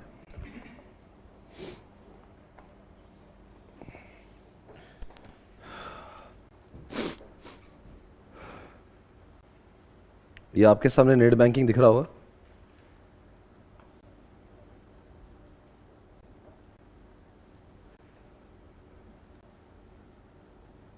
ये वैसे भी जो नेट बैंकिंग है, ये आपको जब दिखता है तो आपको दिख ही रहा होगा। यहां पे नेट बैंकिंग का जो कॉन्सेप्ट है दोस्तों आपके सामने, ये बहुत ज्यादा यूसेज हमारा होता है इससे, डे इन डे आउट। जैसे भैया बोल रहे हैं कि हम लोग ट्रांसफर करते हैं, कौन ये इलाहाबाद से जो भैया आए थे हमारे बीच, वैसे ही हमारे बिजनेस में भी होता है। We have to make lot of payments, we take lot of payments, और हमें, मुझे लगता नहीं कि मैंने पिछली बार बैंक में कब गया होगा। Everything happens to this account. हमारा जो भी काम है सब कुछ है, payments are coming here, payments are going from here, everything is happening here. मैंने आपको कुछ दिनों पहले एफएम में बात की थी, मेरे पास 5 करोड़ पड़ा हुआ है और I am not able to, आपके सामने दिख रहा है, ये मेरा दर्द है, खुशी नहीं है। कितना अकाउंट है इसमें, पैसा कितना है? ये अच्छी बात नहीं है, आप ये ऐसा खुशी मत मनाओ, वाह सर के पास बैलेंस है, ये देख के खुशी नहीं हो रहा है मुझे। बड़े आइडल पैसे पड़े हैं ना, ये क्या करेंगे इस पैसे का? इसका कुछ मिल तो नहीं ना रहा मुझे, इसको तो मैं इंतजार कर रहा हूं कि इसको मैं कहां पे इन्वेस्ट कर दूं इसको। I am just waiting for it, तो I am getting the right opportunity. Maybe in the span of 2-3 days आपको लगेगा यहाँ पे बैलेंस 0 हो गया। अभी हाल ही में I spoken to lot of people, you know, कि where to invest, what I am taking the information from multiple sources, कहाँ से कितना आएगा, कहाँ से कितना आएगा। कोई बोल रहा, कोई बोल रहा 7 आएगा, कोई बोल रहा 8 आएगा, कोई बोल रहा 10%, कोई बोलता है ये शेयर ले लो ये बहुत बढ़ने वाला है, कोई बोलता है इस म्यूचुअल फंड में डाल दो, कोई बोल रहा है गोल्ड ले लो। खैर ये सब्जेक्ट जो एफएम का है जो मैं बात कर रहा हूँ, but now but keeping this funds idle into the account is a not a good strategy from the financial angle. ये तो वेस्टेज ऑफ मनी हो गया ना। 5 करोड़ को एक दिन में बहुत सारा पैसा कमाने की औकात है, यहां पे रख के तो कुछ नहीं हो रहा। But at the same time Warren Buffett की एक चीज मुझे याद आ रही है जो उन्होंने कही थी। वॉरेन बफेट बोलता है, उन्होंने क्रिकेट का एग्जांपल दिया था, हर बॉल पे छक्के मत मारो, हर बॉल पे छक्के मारने, आपको 6 रन चाहिए ना ओवर में, हर बॉल पे छक्के मत मारो, पूरी ओवर में एक तभी बॉल आएगा ऐसा, जब आपको घुमाने का वक्त आएगा, हर बॉल पे मारने जाओगे तो आउट हो जाओगे। तो वॉरेन बफेट कहता है कि शेयर मार्केट में हर समय पे इन्वेस्टेड रहना जरूरी नहीं है। अगर आपको लगता है this is not the right opportunity, दुनिया खरीद रही है, आप खरीद रहे हो, आपको पैसे नहीं बचेंगे।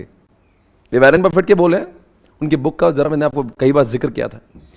वॉरेन बफेट कहता है कि अगर आपको लग रहा है कि मार्केट बहुत अभी अप है और आपको लगता है कोई सही नहीं है, मैं सिर्फ पैसे पड़े हैं इसीलिए मैं पैसे लगा दूं, यह नीतिमत्ता आपकी नहीं होना चाहिए। आप एक काम करो, पैसे ऐसी जगह पे लगाओ, लेट इट बी एफडी और लिक्विड फंड पे लगा के रख दीजिएगा। एक समय आएगा मार्केट आपको चांस देगा, उस समय आपके पास पैसे होना जरूरी है। वॉरेन बफेट कह रहा है, भाई बहुत बड़ा आदमी कह रहा है, मैं नहीं कह रहा हूं, मैं तो, अपन तो कौन है, अपन तो उनकी जितनी एक्सपीरियंस है अपने तो उम्र भी नहीं है। वॉरेन बफेट कह रहे हैं, मेरे जिंदगी का मैंने एक्सपीरियंस लिया है, अगर हमारे पास पैसे हैं तो we should not be in hurry to invest in the share market. Share market में अगर आपको पैसे लगाना है या किसी भी जगह पे आपको इन्वेस्टेड रखना है तो आपने क्या करना चाहिए, उसके पीछे भागो मत, शेयर मार्केट के पीछे कि यार वो मेरे पास पैसे इसलिए ले लू, ऐसा नहीं करते। अगर अभी अपॉर्चुनिटी नहीं है आपके पैसे एफडी में रखिएगा, आपके पैसे लिक्विड फंड्स में रखो। एक ना एक दिन मार्केट आपको अपॉर्चुनिटी जब देगा, उस समय आपके पास उतनी रकम उपलब्ध होना चाहिए कि जो आप एक दिन में डालने की ताकत रख सको। समझे आप? तो मुझे थोड़ा सा वो भी मेरे दिमाग में हमेशा रहता है कि वॉरेन बफेट ने क्या बोला हुआ है। ये सेइंग कि जल्दबाजी मत करो, but at the same time ये भी सच है कि मैंने पैसे सालों साल तक है रहने दिए। This is also not right. You should always, share market में वही इंसान पैसे कमाता है या कोई भी इन्वेस्टमेंट में, ये तो सारी बातें मैं एफएम की कर रहा हूं, जिसको ये समझता है when to enter when to exit. ये बात जिसको समझ में आई, he will make money like any, he can make multiples of it. उसको समझ अक्ल होना चाहिए कि एंट्री कब मारना है, एग्जिट कब लेना है। ये अगर उसको क्लियरिटी है, उसके दिमाग में थॉट्स क्लियर है, तो he can make lot of money out of it. Okay, anyways, no problem guys. अगर मैं यहां पे ये नेट बैंकिंग है, आपको लगता है तो मैं यहां से बैंक स्टेटमेंट डाउनलोड कर सकता हूं, दिख रहा है स्क्रीन के ऊपर। ये तो कोई भी कर सकता है, कोई बड़ी बात है नहीं है। सर आप क्या क्या कर सकते हो? मैं हर कोई चीज वो संभव कर सकता हूं जो एक इंसान बैंक में जाके कर सकता है। अगर मैं यहां से बैंक स्टेटमेंट देखना चाहूंगा तो बैंक स्टेटमेंट देख सकता हूं, कुछ भी कर सकता हूं। आपको मालूम है हाल ही में हमने क्या किया होगा? मालूम है क्या किया होगा? आप बताओ क्या किया होगा? हमने कुछ ऐसा काम किया ना, मैं आपको बताऊं, आपको बहुत पसंद आएगा। ये कुछ बैंक स्टेटमेंट डाउनलोड करना है, मैं डाउनलोड कर रहा हूं, डाउनलोड कर सकता हूं। यहां पे पीडीएफ सबमिट करना है तो आई कैन डाउनलोड। ये देखो, ये स्टेटमेंट डाउनलोड हो जाएगा, ठीक है ना? उसको डाउनलोड होने का, उसके बाद में आप देख सकते हो यहाँ पे अकाउंट्स में जाके मैं कोई भी चीज को यहाँ पे एक्सेस कर सकता हूँ। अकाउंट समरी, लोन, कुछ भी, what ever I want I can do it. Transfer क्या कर सकता हूँ? मैं ट्रांसफर कर सकता हूँ। क्या मैं इस समय आपको डिजिटल पेमेंट बता रहा हूँ? अरे बोलो ना, बता रहा हूँ कि नहीं? क्या मैं यहाँ पे पेमेंट्स इनिशिएट कर सकता हूँ? यहाँ पे बल्क पेमेंट कर सकता हूँ? बेटा जैसे आप पेमेंट करते हो ना, हम यहाँ से पेमेंट करते हैं। होता क्या ना, हर महीने में हमारे जितने प्रिंटर्स है, जिनसे हम लोग पेन ड्राइव भी लेते हैं, बहुत सारे वेंडर्स है। प्रिंटर जिससे बुक छपवा के लेते वो हमारा वेंडर है, जिससे पेन ड्राइव लेते हम, हमारे वो वेंडर्स है। हमारे एम्प्लॉइज हमारे, उनको हम लोग पेमेंट करते हैं। हमारे बहुत सारे टेक्नोलॉजी वाले लोग हैं, उनको हम लोग पेमेंट करते हैं। हमारे ऑडिटर्स है, टैक्स है, टीडीएस है, दुनिया के सारे पेमेंट हम लोग करते हैं। जब हम लोग पेमेंट करते हैं तो ये एक तरीका है, ये बहुत अच्छा तरीका है जो हम लोग इसका इस्तेमाल बहुत ज्यादा करते हैं। ये मैं आपको दिखाना चाहता हूं। अरे यार क्यों किया मैंने, क्यों किया? ये साले बैंक में बैक नहीं चलता। ये बैंक के सॉफ्टवेयर का वो है, सिक्योरिटी है। बैक क्या, तो अभी मैं वापस जाऊंगा तो चलो ठीक है। एनीवेज, वो एक चीज मैं दिखा रहा था आपको, वहां से हम लोग बल्क पेमेंट करते हैं उस बैंक से। जो स्क्रीन आपके सामने खुली थी इस समय, it was nothing but net banking. वहां से हम लोग सारे ट्रांजेक्शन करते हैं, वहां से हम लोग पेमेंट करते हैं, वहां से सब कुछ करते हैं, बैलेंस चेक करते हैं। वहां से हम लोग जैसे कह रहे थे कि बिल पेमेंट कर सकते हैं। ऐसा समझिए कि आप मान लीजिए हम लोग एक वर्चुअल बैंक में एंटर कर रहे हैं और हम लोग सारी सुविधा ले सकते हैं। नेट बैंकिंग ये बड़े बिजनेस वालों के लिए बहुत काम की जाए। सोचिए ना, एक बार मुकेश अंबानी हर महीने में मान लो 5,000 करोड़ का पेमेंट करते होंगे, तो आपको लगता है मोबाइल से अगर कुछ नहीं, मस्त लोग नेट बैंकिंग करते हैं। और नेट बैंकिंग से, ऑनलाइन के माध्यम से जितने भी बड़े बड़े बिजनेसेस होते हैं उनके लिए नेट बैंकिंग बहुत अच्छी चीज है, जहां से हम लोग कितना भी पेमेंट बल्क में कर सकते हैं। मालूम है हमारा बल्क पेमेंट्स का सिस्टम क्या है? हम लोग क्या करते हैं, एक्सेल में लिख देते हैं कि हमें 50 लोगों को पेमेंट करना है। अगर हम लोग मोबाइल में जाता है ना तो एक एक करके रिटेल में करना पड़ता है, इसका पेमेंट उसका पेमेंट। ऐसा नहीं होता है। यहाँ पे एक एक्सेल बनाना है, ये इसका अकाउंट नंबर, इसको इतने पैसे, इसका अकाउंट नंबर इतने पैसे, और क्या करते हैं वो ब्राउज करना पड़ता है। तो हम लोग बैंक अकाउंट में जाने का ब्राउज करने को लिस्ट पूरी अपलोड हो जाती है। अनोखे करा तो उतने सारे अकाउंट को एक साथ जाता है। जैसे मेरे पास में 70 एम्प्लॉयज काम करते हैं, तो सारे 70 एम्प्लॉय को मैं एक थोड़ी ना सैलरी करूंगा। तो हर महीने में ऐसे 100-200 पेमेंट है जो करना है, जो करना ही है। तो what we do is we make a what an Excel sheet and we just upload, and वो एक साथ में वन स्ट्रोक में सबको चला जाता है। तो ये नेट बैंकिंग के बहुत फायदे हैं। नेट बैंकिंग बहुत नेक्स्ट लेवल है भाई। मतलब हम लोग जो नेट बैंकिंग सोचते हैं और नेट बैंकिंग है, वो नेक्स्ट लेवल काम चलता है। नेट बैंकिंग इतना ही नहीं, हमारे हिसाब से कस्टमाइज भी होता है। आपको पता है, आपके सामने जो स्क्रीन दिख रही है ना, हमने हाल ही में बैंक को बोला, see we are your big customer, तो हमको थोड़ा बहुत हमारे हिसाब से करा के दो। ये सब क्या चल रहा है यार, हमको थोड़ा बहुत कुछ प्रिविलेज फील होने दो यार। तो हमने क्या किया, हमने अपने ही ईआरपी सिस्टम में, ध्यान रखिएगा मैं क्या बोल रहा हूं, मैं सारा बैंक स्टेटमेंट आप अपने सॉफ्टवेयर में देख सकता हूं। मतलब मेरा सॉफ्टवेयर ICICI बैंक का सॉफ्टवेयर लिंक्ड हो चुका है। आपको यकीन नहीं आ रहा? आइए चेक करते हैं। ये देखो मेरा 743 अकाउंट है जिसको मैं क्लिक कर रहा हूं, आपको दिख रहा है बैलेंस क्या है? कुछ दिख रहा है? ये कहां से आया? ये कहां से आया? ये बैंक का सॉफ्टवेयर नहीं है, ये मेरा सॉफ्टवेयर है। एसपीसी का देखो लिखा है swapnilpatni.com लिखा है ऊपर /ICICI बैंक। ये क्या होता है ना, दिस इज द, यही तो है EIS चैप्टर, यही तो है EIS के concepts where I am customising the software as per my requirement. और ये सब कुछ मैंने क्या हुआ है, इतना टेक्नोलॉजी मैंने जो निर्माण किया है एसपीसी के लिए, लेट इट बी ये या फिर एसपीसी सॉफ्टवेयर ये हम लोग अभी लॉन्च करने जा रहे हैं एक नया सॉफ्टवेयर जिसका नाम है एसपीसी प्राइम। अमेजिंग सॉफ्टवेयर आने जा रहा है बस कुछ दिनों में। तो ये सब कुछ संभव हुआ है, जो सब कुछ मैं सोचता हूं ये सब कुछ इस सब्जेक्ट की बदौलत सोचता हूं। आई रिपीट अगेन, अगर ये सब्जेक्ट नहीं होता तो मैं इतना सोचता ही नहीं, इतनी सारी टेक्नोलॉजी मुझे लाना है। आपके सामने स्क्रीन पे आपको जो दिख रहा है बहुत बड़ी चीज है जो हमने कराई है। यहां पे हमने बैंक को ही अपने सॉफ्टवेयर से लिंक करवा दिया। अब मुझे बैलेंस देखने के क्या होता था रोज, अगर मुझे अगर फाइनेंशियल स्ट्रेटेजी डिसाइड करना है तो मुझे क्या चाहिए, मुझे तो पता होना चाहिए मेरे पास बैंक में पैसा कितना है। जितने लोग थोड़ा बिजनेस समझते हो समझ रहे हैं कि अगर मुझे कुछ प्लान्स करना है तो how can I take decision unless I am having the idea of कितना बैलेंस मेरे अकाउंट में है। तो मुझे क्या पता होना चाहिए और मेरे पास बैंक स्टेटमेंट भी होना चाहिए। तो ये सारी चीजें हमने क्या करी है, अगर मुझे सब देखना है तो व्हाट आई डू इज, मैं यहां पे ही पहले क्या करता था, ये खोलता था, फिर मुझे इन्वेस्टमेंट करना तो मैं बैंक के 10 अकाउंट खोल रहा हूं, मेरे पास 8-9 अकाउंट्स है। हर अकाउंट में जाओ उसका आईडी पासवर्ड डालो, उसका बैलेंस मिलता, हर अकाउंट में जाओ उसका फिर अलग, तो इतना टाइम पास हो रहा था। अब मैंने क्या बोला, ये सब नहीं चाहिए। क्या है ये सब? ये सारे मेरे अकाउंट्स है, ये जितने भी मेरे अकाउंट्स यहां पे आपको दिख रहे हैं, इसको मैं क्लिक करके यहां से कंट्रोल ऑल करके सबका क्लिक करके मैं व्यू बैलेंस देख सकता हूं। ओके करो, बैलेंस देख लो। अगर मुझे चाहिए मैं एक एक का बैलेंस देखना चाहता हूं तो मैं एक एक का बैलेंस यहां पे देख सकता हूं। मान लो ये कोई अकाउंट है, कोई तो 10-11 अकाउंट है, ठीक है ना, इसका मैं बैलेंस देखता हूं। देखो यहां पे उसका बैलेंस आ जाएगा, ये देखो उसका बैलेंस है कुछ 30 लाख रुपए बैलेंस है, ठीक है ना। तो आप ये समझो ना कि सिर्फ बैलेंस, मैं इनका बैंक स्टेटमेंट भी यहां पे देख सकता हूं।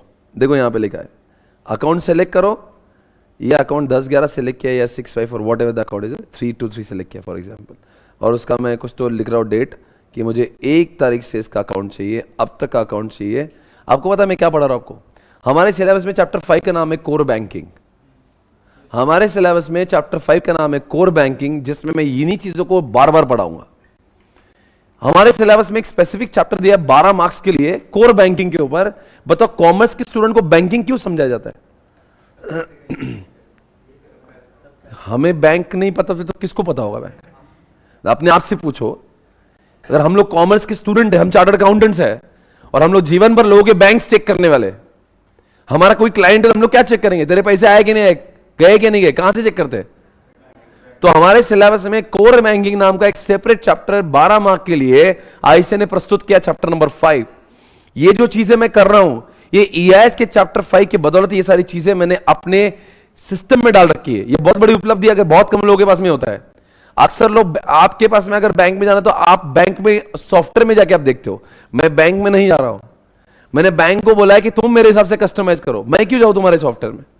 Why don't you customise your software as per my requirement? क्या होता है बैंक में, अगर आप you are I am a privilege customer, bank को बहुत फायदा है ना मेरे से। 5 करोड़ का साला पैसा मैंने वहां पे रखा है बगैर ब्याज के। बैंक तो लाखों रुपए मेरे से कमा रही रोज, तो इतना तो करेगा ना मेरे लिए। तो होता है बैंक का मतलब दे गिव यू, तो मेरे लिए एक बंदा रखा है उन्होंने खास, प्रिविलेज कस्टमर हो भाई। मैं ऐसा फोन लगा 3 लोग भागते आते इधर, बिकॉज वो होता है ना, उनको दिख रहा है ना मेरे से फायदा कितना है।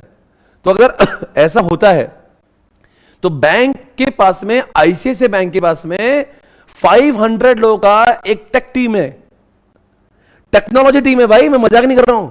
आपको लग रहा है आईसीआईसीआई बैंक की फाइनेंशियल कंपनी, बैंकिंग वाले लोग होंगे, बैंकिंग के लोग अलग है उनके उसमें, टेक्नोलॉजी वाले लोग 500 की टीम है जो ऐसे लोगों के लिए अपने सॉफ्टवेयर को चेंज करती है, उनको सुविधा दी। हमने बोला ना भाई ये फीचर मेरे को बना के चाहिए, वो बना के देंगे। पर इतनी अक्ल मुझे कैसे आई? बिकॉज मैं ईआईएस पढ़ रहा हूं। मैंने सोचा यार ये चीजें लिखी है तो फिर होती कैसे नहीं है, तो फिर मैं डिमांड करता हूं, फिर वो होती है। अगर आम आदमी क्या सोचा कि ये चीज मेरे लिए बैंक क्यों करेगा और होती ही नहीं होगी, ऐसा नहीं होता है। इट इज हैपनिंग बिकॉज यहां पे लिखा हुआ है, और इसलिए मैं हमेशा कहता हूं जो आप पढ़ रहे हो ना, जस्ट मेक श्योर कि हम उसको अप्लाई भी करें, और इतना एप्लीकेशन है इसलिए तो हम लोग उसको वहां तक पहुंच पा रहे हैं। अंडरस्टैंड करो, जो हमारे सिलेबस में लिखा है अगर आप उन हर चीज को यूज करने लग जाओ ना, तो हमारी जिंदगी का उद्धार हो जाएगा। इतनी टेक्नोलॉजी आपके बुक में दी है, इतना एफएम और इतना ईआईएस आपको पढ़ाया गया, उन सब चीजों को आप अप्लाई करोगे ना तो सच में बहुत ग्रोथ होगा। आज मेरा और एसपीसी का ग्रोथ इसलिए नहीं हो रहा है कि हम लोग बहुत मेहनत कर रहे हैं, साथ साथ में मेहनत के हम लोग ईआईएस, एसएम और एफएमई को साथ में जी रहे हैं। मैं वापस से कह रहा हूं, अगर मैं काश ईआईएस, एसएम और एफएमई को नहीं पढ़ा था तो एसपीसी आज इस मुकाम पर नहीं पहुंचता। मैं नहीं पढ़ा था तो, क्योंकि जब मैं पढ़ाने लगा तो मैं इन चीजों को समझने लगा, फिर समझने लगा तो मैंने लगा क्यों ना मैं यूज करूं। ये सिर्फ काल्पनिक चीजें नहीं है, it is a real life. तो मैं आपको इतना ही कह रहा हूं कि हमें इन सब चीजों को पता हो। जो हमने देख रहे हैं अभी, क्या पढ़ रहे हैं हम लोग, नेट बैंकिंग पढ़ रहे हैं। साथ साथ में जब मैं चैप्टर 5 में आपको बोलूंगा, याद रखना चैप्टर 5 में मैं इसका जिक्र करूंगा कि बच्चों देखो हमने ऐसा किया था, मैंने आपको बाद में आपको दिखाऊंगा नहीं, पर आप बताना कि मैं जो बोल रहा हूं चैप्टर 5 में बार बार बोलूंगा, देखो बच्चों हमने देखा था क्या नहीं, ये ऐसा दिखता है। ये सारी चीजें हम अपने हिसाब से कस्टमाइज करते हैं। इस समय आपके सामने जो स्क्रीन पे दिख रहा है ये हमारा पूरा चैप्टर नंबर 2 है, ये पूरा ईआरपी सिस्टम है। आप अगर चैप्टर नंबर 2 में देखोगे, क्या नाम है जरा चैप्टर नंबर 2 का, देखिए आपके सामने क्या दिख रहा है, ये चैप्टर नंबर 2 है।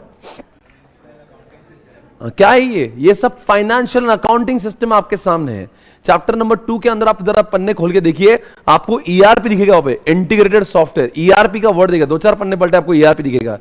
कौन सा पेज है, 2.27 देखो पूरा ईआरपी। और जो ईआरपी चैप्टर आप जो पढ़ने वाले हैं ना, वो चैप्टर मैंने पढ़ा भी और मैंने अपने जीवन में एसपीसी के लिए उसको लगाया भी। ये जो आपके सामने दिख रहा है ना, ये मेरा ईआरपी सिस्टम है, ये स्वप्निल पटनी क्लास का लाइव ईआरपी सिस्टम है जो मैं आपको पढ़ा, जो 25 से 30 पन्नों के लिए आपके सिलेबस में दिया हुआ है, वो हम लोग यहां पे है। ये सब कुछ मैं कर रहा हूं आपके लिए। चैप्टर नंबर 1 में अगर देखोगे आप, चैप्टर 1 में शायद से बुक लाई नहीं हो, पता नहीं, उसमें लिखा है बिजनेस प्रोसेस ऑटोमेशंस। ये सारे ऑटोमेशन चैप्टर 1 मैंने अपने बिजनेस में घुसेड़ दिया है पूरा। मैंने जितने चैप्टर पढ़ा रहा हूं मैं, वो सारे के सारे चैप्टर्स मैंने अपने धंधे में लगा दिए। क्योंकि मैं समझता हूं इंसान अगर अकेला बढ़ेगा ना, वो इतना ग्रो नहीं कर पाएगा। उसके साथ में जब टेक्नोलॉजी होगी ना, वो दिन दुगना रात चौगुना मेहनत करते भी आगे बढ़ सकता है। कुछ लोगों की गलतफहमी कि मैं कितना मेहनत करता हूं। मैं ये नहीं बोल रहा कि मैं मेहनत नहीं करता हूं, पर मेहनत के साथ में जब टेक्नोलॉजी आ जाती है ना बच्चों, तो आपके जिंदगी का उद्धार हो जाता है। इस बात को आपको समझना है, टेक्नोलॉजी पे काम करना है। ये ईआईएस पूरा सिलेबस सिर्फ ये थ्योरी नहीं है, ये प्रैक्टिकल है। ना कि सिर्फ मैंने पढ़ाता हूं, पर मैंने अपने धंधे में यूज करता हूं। ये बार बार आपको समझना है, ठीक है ना। ये पूरा के पूरा ये ईआरपी है मेरा। ये देखो ये सब कुछ जो चल रहा है, ईआरपी यानी कि होता है एंटरप्राइज रिसोर्सेज प्लानिंग। मेरी ऑर्गेनाइजेशन की जितने भी काम है, मैं इसी सॉफ्टवेयर से, चाहे मेरे एम्प्लॉय का सैलरी हो, चाहे मुझे कुछ पेमेंट करना हो, चाहे डिस्पैच के बारे में हो, चाहे सीआरएम के बारे में हो, कुछ भी करना हो, तो मेरे को दूसरे सॉफ्टवेयर पे जाने की जरूरत नहीं है। ये मेरे सॉफ्टवेयर का 360 डिग्री, मेरी ऑर्गेनाइजेशन का 360 डिग्री व्यू देता है, ठीक है। तो यही आपके बुक में दिखा है। तो मेरे लिए पढ़ाना आसान और आपके लिए समझना आसान क्यों होता है, बिकॉज हर चीज जो वहां पे लिखी हुई है मैं आपको खोल के दिखा देता हूं। आज ईआईएसएम की जो मेरी क्लासेस है इंडिया में चलती क्यों है, बिकॉज लोगों को पता है ये थियोरेटिकल नहीं पढ़ाता है, प्रैक्टिकल पढ़ा रहा है। जो चीजें लिखी है वो दिखती है, तो आपको समझने में ऐसा लगता नहीं कि मैं कुछ कंसेप्चुअली बहुत टेक्निकल पढ़ रहा हूं। अभी एनईएफटी आपको खोल के दिखा दे, जीवन में आप कभी भूलोगे नहीं। तो जो चीजें हमने प्रैक्टिकल देखी है ना, कभी भी याद रखना, वो हम भूलते ही नहीं है। तो वो जो चीजें वहां पे लिखी है, हर कोई चीज प्रैक्टिकली आपको दिखाई जाएगी, इसीलिए आपको चीजें और ये सिलेबस बहुत इजी लगेगा। अंडरस्टूड। चलो हम लोग कहां पे हैं अभी बताओ। हम लोग एनईएफटी कर चुके, खत्म। अभी हम लोग क्या करेंगे, आगे जाएंगे।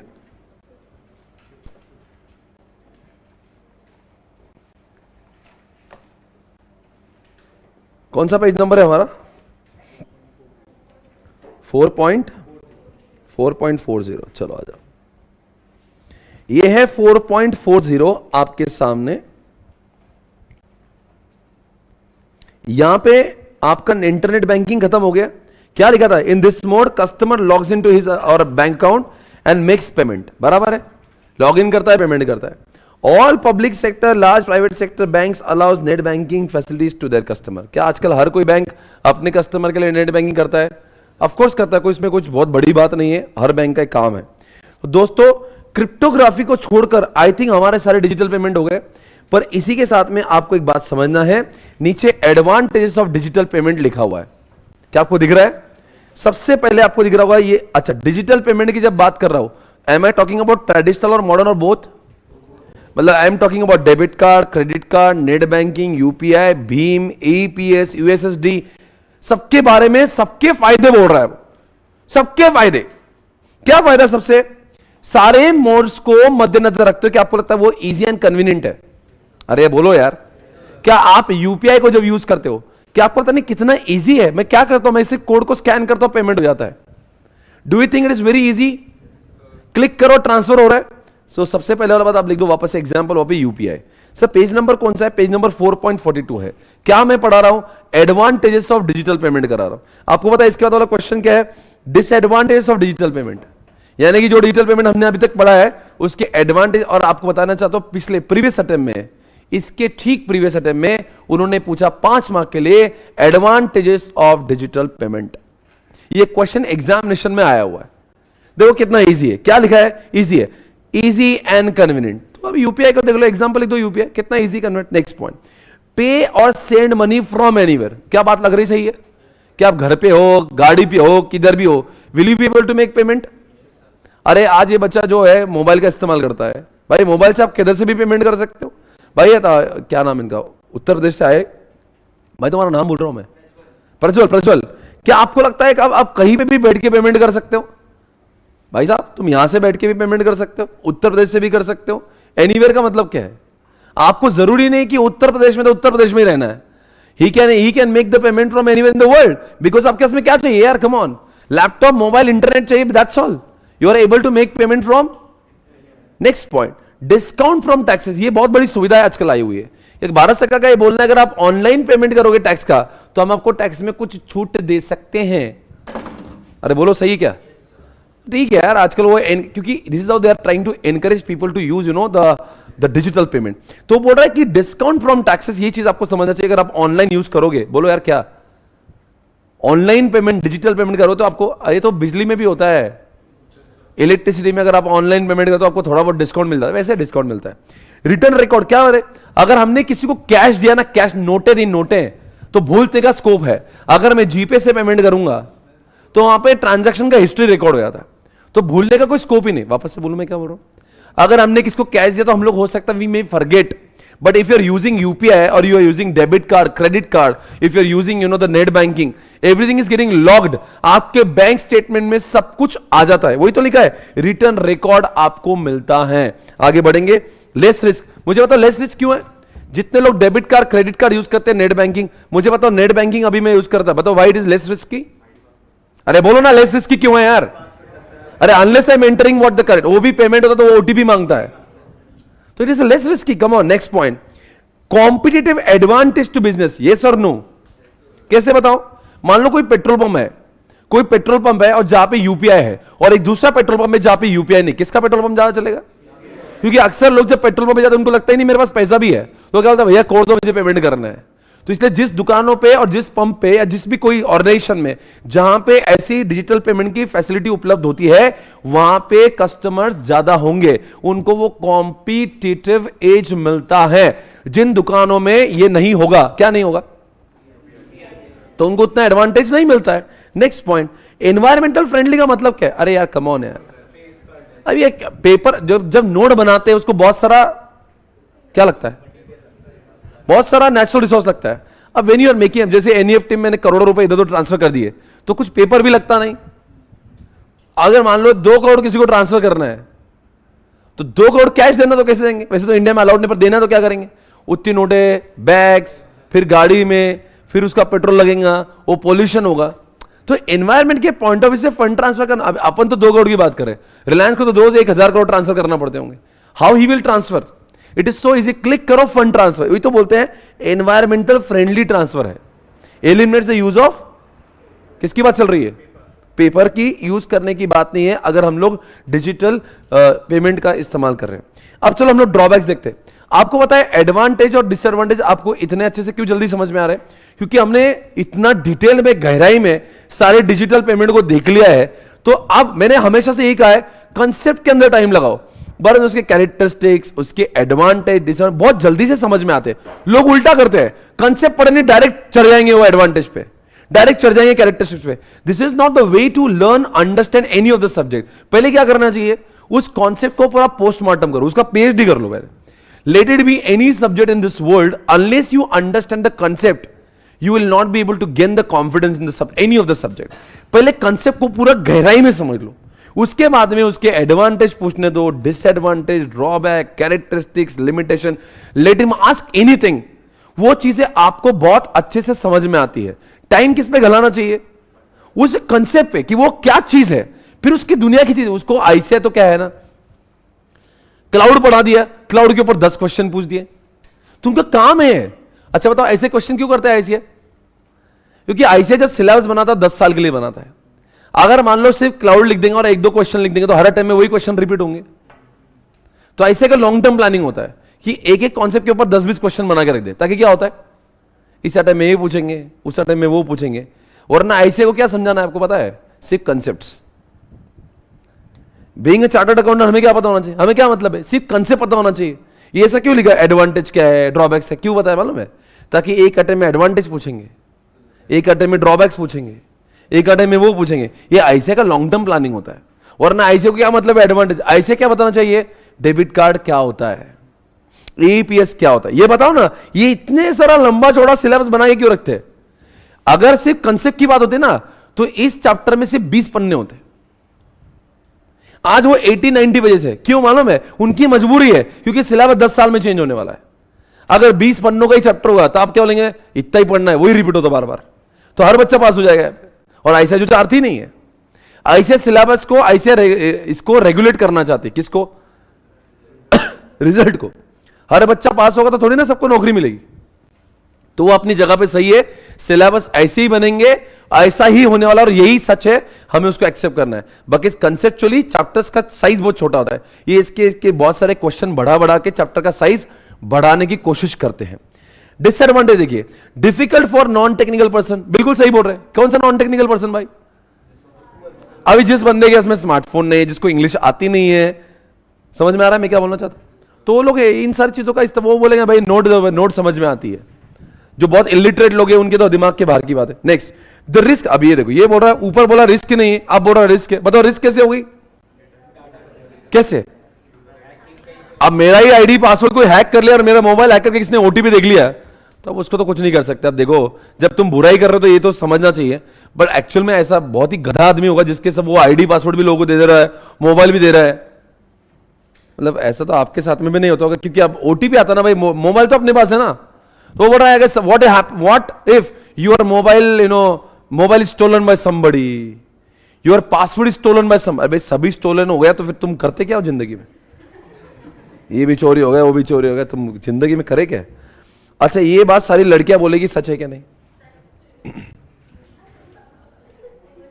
ये सिर्फ लड़कियों को सवाल है।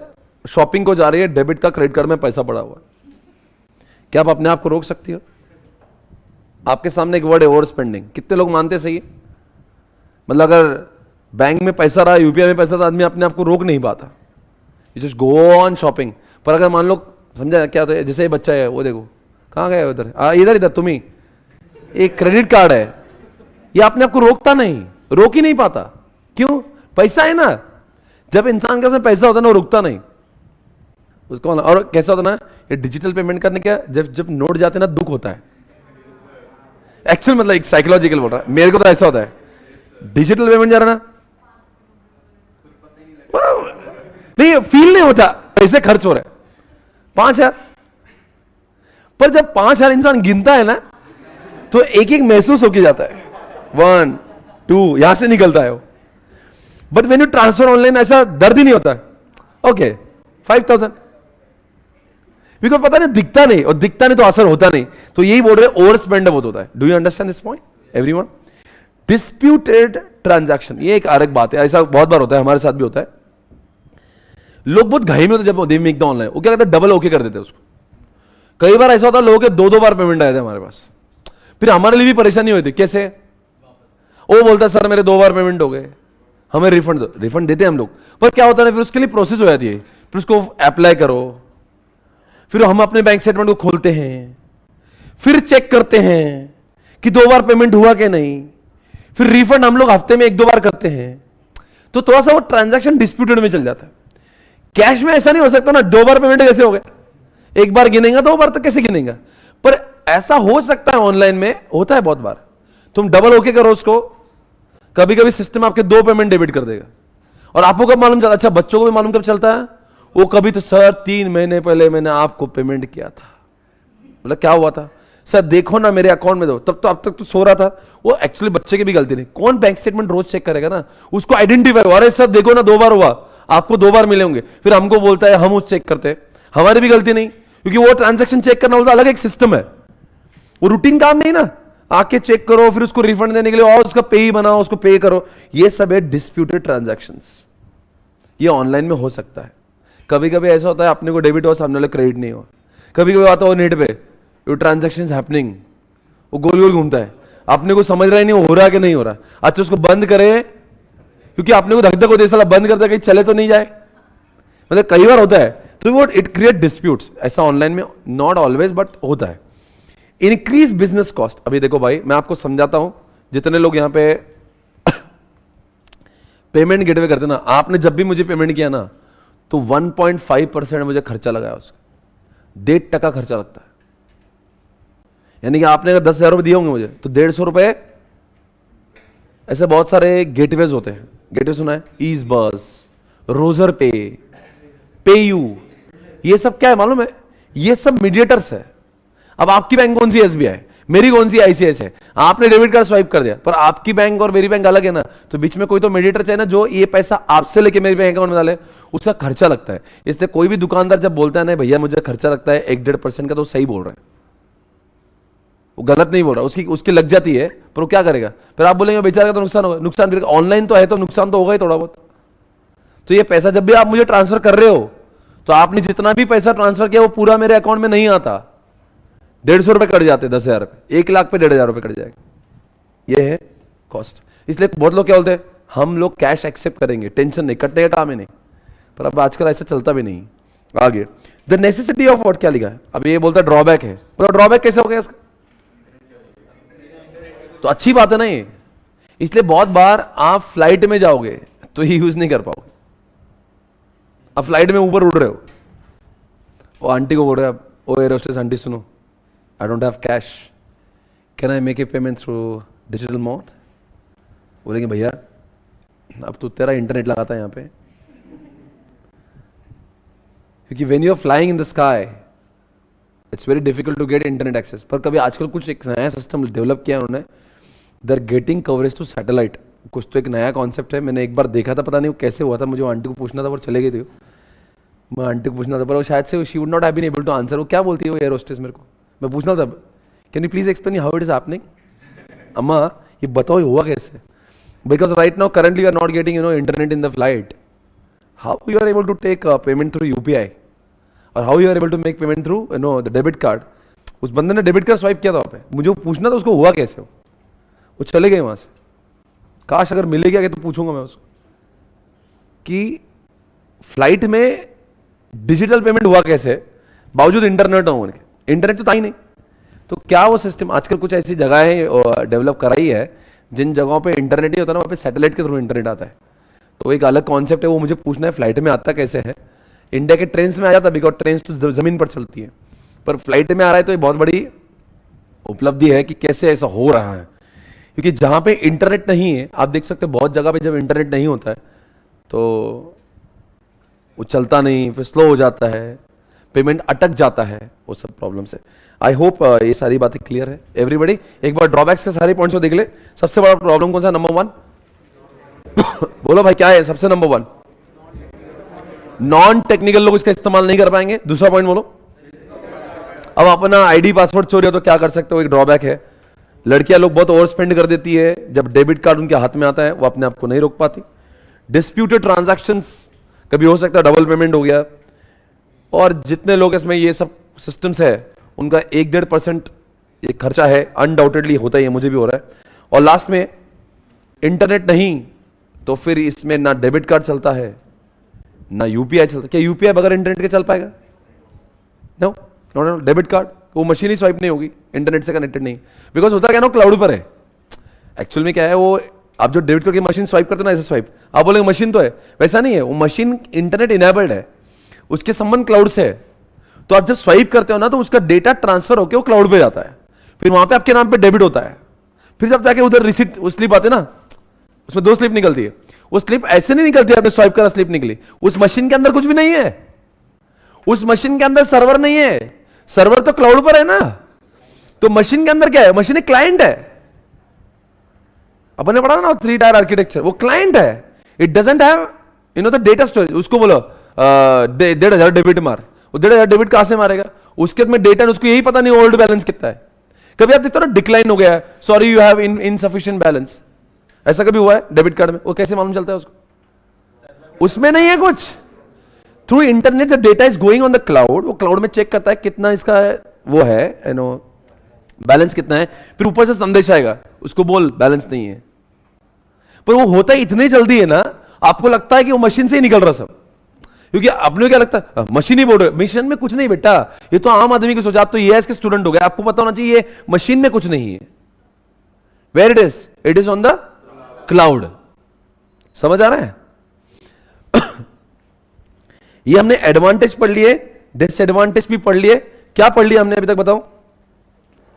एडवांटेज और डिसएडवांटेज। और अब मैं आपको जिस जगह पे ले जाना चाह रहा हूं वो जरा देखिए, वो जगह कौन सी है। आपने कभी देखो, ये सब हमने पढ़ लिया, ये पढ़ लिया, पढ़ लिया, पढ़ लिया, पढ़ लिया, ये भी पढ़ लिया। अब मैं आपको कुछ बोलने जा रहा हूं, ध्यान से सुनना। अमेजिंग चीज पढ़ा, अमेजिंग, ऑसम। मैं कुछ बोलने जा रहा हूं, बोलू क्या? मैं बोलू क्या? आप बोलो। मैं बोलू क्या? बोलो।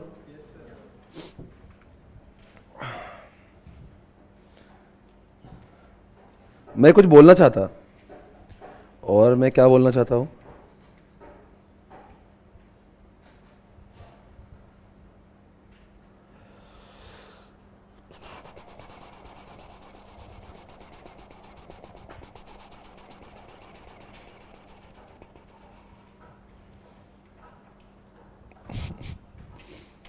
आपको मुझे ई कॉमर्स पढ़ाने का है। हाँ, क्या पढ़ाने का है मुझे? क्या मैं आपको ई कॉमर्स पढ़ा सकता? कुछ बोल सकते हैं आप?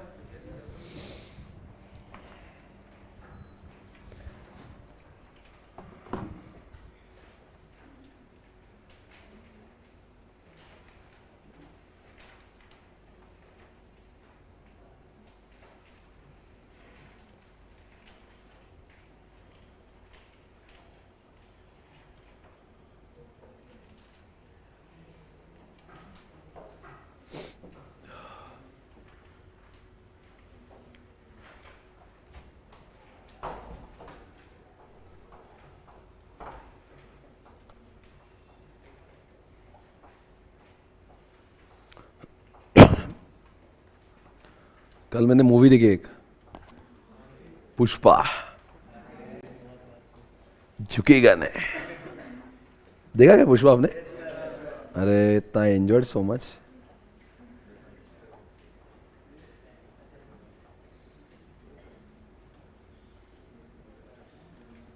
चलो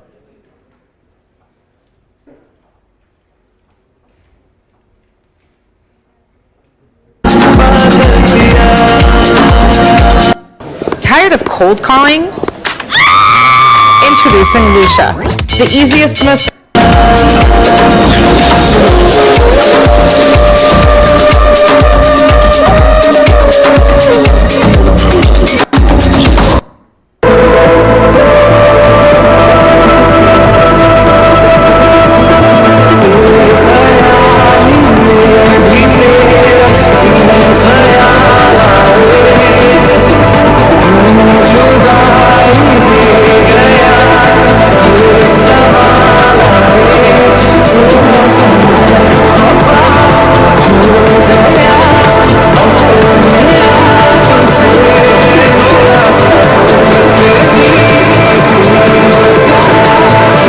दोस्तों आपके सामने आपको यहां पे चैप्टर ऐसा लग रहा होगा ऑलमोस्ट कंप्लीशन के मोड में है। आपको डिजिटल पेमेंट खत्म हुआ ऐसा नजर आ रहा है? क्या आपको आर्किटेक्चर खत्म हुआ ऐसा नजर आ रहा है? क्या आपको कंप्यूटिंग टेक्नोलॉजी जो सबसे बड़ा कॉन्सेप्ट है वो खत्म हो गया? हमारे सिर्फ e commerce, risk control and guidelines, ये वाले कॉन्सेप्ट हमारे बाकी है। अगर इन 3 कॉन्सेप्ट को हम लोग खत्म करेंगे तो ये चैप्टर ऑलमोस्ट हमारा कंप्लीशन पर चला जाएगा, राइट? तो हम लोग का इच्छा है कि हम लोग हर रोज एक एक कॉन्सेप्ट देख के आने वाले 2 से 3 लेक्चर में इस चैप्टर को पूरा खत्म करने के चाहत में हम लोग हैं, ठीक है ना? तो हम लोग कहां पे अभी? हम लोग जाएंगे यहां पे गाइडलाइंस एंड लॉज, ऐसा कुछ लिखा है।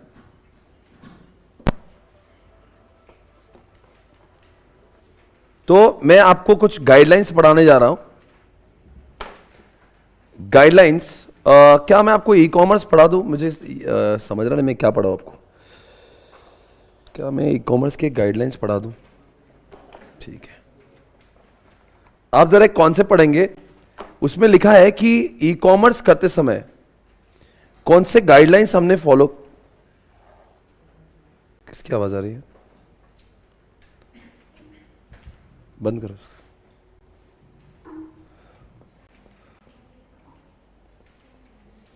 वो कह रहे हैं ये देखो, ये वाला कॉन्सेप्ट पेज नंबर 4.31 पे आपको दिख रहा होगा, guidelines and laws governing what e commerce, ऐसा दिख रहा है? बेस्ट है।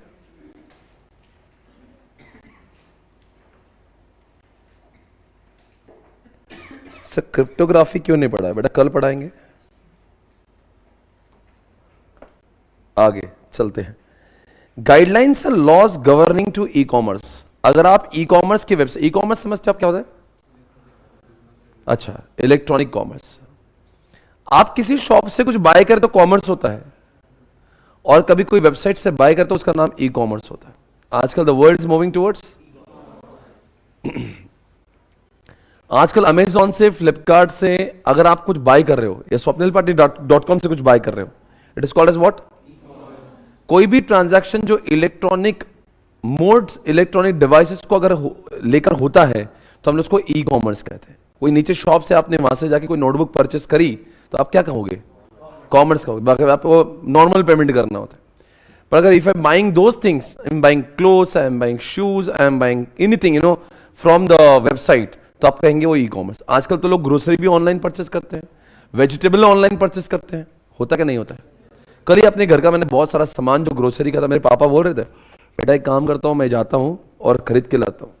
आज भी हमारे पेरेंट्स की बुद्धिमत्ता और जो नीतिमत्ता यही होती है कि चलो जाके, जब तक वो दुकान से जाकर नहीं लाए उनको ऐसा लगता नहीं कि उन्होंने कुछ शॉपिंग किया। तो उनका एक होता है कि नहीं चलो जाके, मतलब क्यों मरमर कर रहे हो, बैठो ना, आएगा घर पे, इससे अच्छे क्वालिटी आता है और अच्छे अच्छा सस्ता भी आता है वो।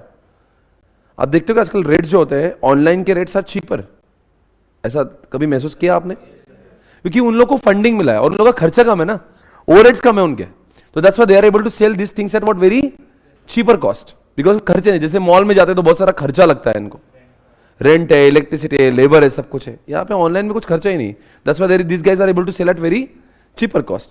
तो आपको ये बताना है, ये क्वेश्चन जो आपसे पूछा है, अगर आपको अपनी ई कॉमर्स की वेबसाइट को बहुत अच्छा करना है तो आप उसमें कौन सी चीजों का समावेश करोगे? गाइडलाइंस तो बोलते हैं कि आपके ई कॉमर्स की वेबसाइट पे ये इन सारी चीजें अगर हुई तो समझ जाना आपकी ई कॉमर्स की वेबसाइट बेस्ट वेबसाइट ऐसा माना जाएगा। कौन सी चीजें होना चाहिए? Billing, guarantee, shipping, delivery, return and payment. दिख रहा है क्या आपको? क्या है सब मालूम है? ये क्या है कॉन्सेप्ट मालूम है? ये कॉन्सेप्ट ऐसा है, वो बोल रहा है, वो क्या बोल रहा है मालूम है? अगर आप कोई वेबसाइट पे जाओगे, अगर कोई वेबसाइट पे जाओगे तो आपको इन सब चीजें दिखना चाहिए। यानी कि अगर swapnilpatni.com हो या अमेजॉन या फ्लिपकार्ट, अगर अपनी वेबसाइट को दुनिया से बहुत अच्छा बनाना चाहते हैं तो उनमें इन सब चीजें होना चाहिए। कौन सी?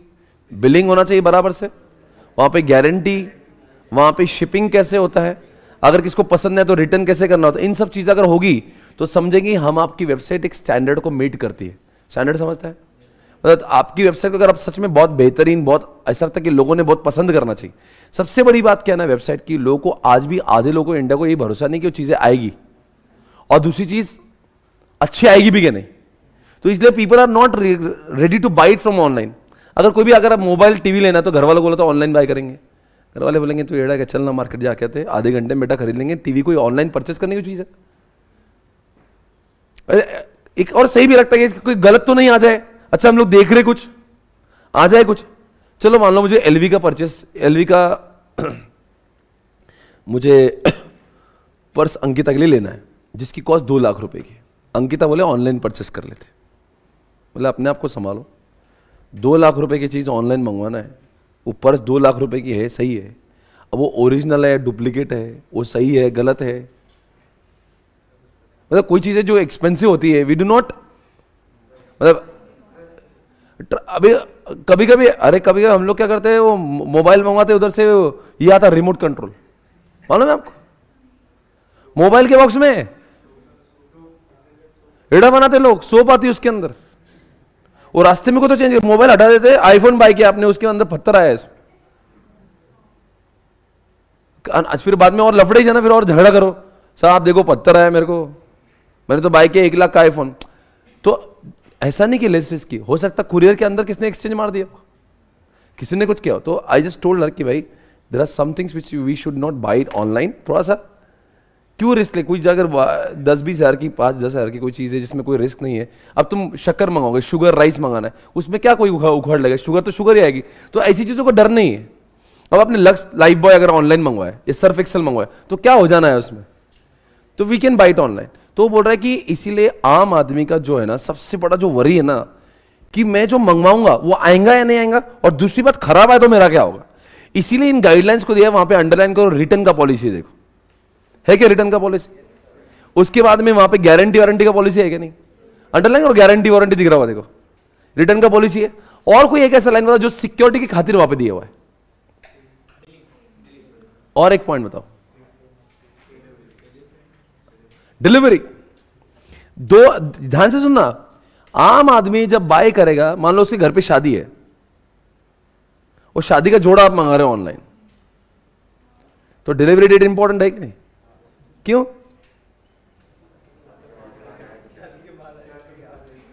तो शादी के बाद तो फिर क्या करेंगे बाद?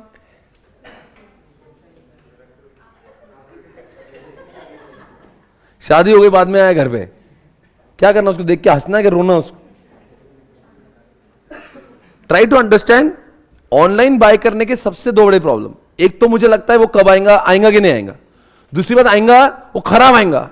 तो इन दोनों प्रश्नों को सॉल्व करने के लिए इतने सारे पॉइंट्स लिखे, एक एक पॉइंट पढ़ो। सबसे पहले बिलिंग को छोड़ के पॉइंट पढ़ो, प्रोडक्ट की। अब बताओ क्यों दिए? तो मैं मेरे पापा को अगर ऑनलाइन लेकर बैठा तो पापा क्यों नहीं, पापा छोड़ो ना, क्यों टेंशन ले रहे हैं, नहीं आया तो मैं वापस दे सकता ना, हाँ रिटर्न की पॉलिसी भी और गारंटी दे रहा ना। तुमको यही लग रहा ना ऑनलाइन में खराब आएगा, लिखा है ना गारंटी यहां पे। तो इसलिए लोगों का माइंडसेट चेंज कराने के लिए इन सब चीजों को वेबसाइट पे घलाना बहुत जरूरी है कि भाई तुम्हारे प्रोडक्ट रिटर्न हो जाएंगे। आपको दिखना है तो देखिए, अगर आपको मैं दिखा रहा हूं, ये जा रहा हूं मैं अमेजॉन पे, और कोई भी एक प्रोडक्ट को अगर हम लोग बाय करेंगे तो ये जितनी सारी चीजें लिखी है ना, ये सिर्फ थ्योरी नहीं है, प्रैक्टिकली मैं आपको दिखा सकता हूं। चलो मैं देखता हूं, कोई भी, चलो ये लैपटॉप लेना है मुझे, अब बताओ ये सारी चीजें उसमें है क्या नहीं। 74,000 को कोई लैपटॉप लेगा तो इंसान का दिल तो जलेगा ना भाई, ऑनलाइन लेगा तो यहां पे बताओ ये सारी चीजें है क्या नहीं। See all the details. अब बताना एक एक चीज बता है क्या नहीं, सिर्फ हम लोग टैली करेंगे। हाँ? बताओ सबसे पहले आपको दिख रहा है वहां पे कुछ, देखो यहां पे लिखा है सबसे राइट साइड में, देखो वारंटी प्लान ऑफ 2 years, दिख रहा है कुछ आपको दिख रहा है वो शायद से, देखो सबसे राइट साइड में कोपचे में वारंटी लिखा हुआ है। चलो अपना टिक करो, वारंटी बराबर है कि नहीं। इसका मतलब वारंटी गारंटी होना चाहिए कि नहीं होना चाहिए। और देखो भाई इस पूरे इंडस्ट्री का भगवान जो है ना वो अमेजॉन है। क्यों? ये बेंचमार्क है, ये इतना बिजनेस ऑनलाइन में कोई करता ही नहीं है। तो ये क्या है, मतलब हमें अगर अपनी वेबसाइट बनाना है तो ये बेंचमार्क है, मतलब ये यहां पे लाना है अपने आप को। तो इसने वारंटी देना तो हमने भी वारंटी देना चाहिए। क्लियर है? हाँ अच्छा बताओ दूसरी बात कौन सी है? वहां पे कुछ ऐसा लिखा है क्या, पेमेंट मोड लिखा है क्या, पेमेंट मोड? अरे बोलो ना, पेमेंट मोड लिखा है क्या?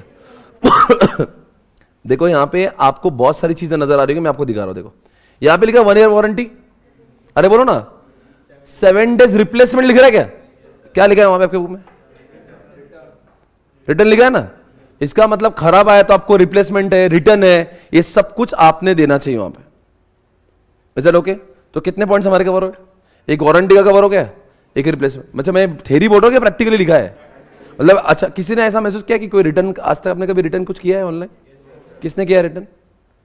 इतने लोगों ने रिटर्न कर दिया, क्यों भाई, क्या हुआ? एक बच्चा पिछली बार में बोला सर मैंने कपड़े मंगवाए थे, मैंने पहन ली, शादी वादी हो गई, मैंने बाद में रिटर्न करवाया। आका जिंदल ऐसा होता है?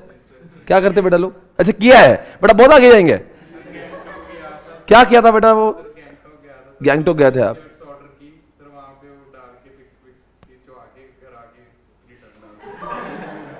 मतलब आपने उनके कपड़ों से फोटो खिंचवा ली?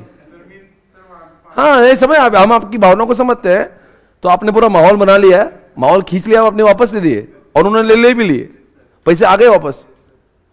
ऐसे लोगों की वजह से आज पूरा इंडिया बदनाम है।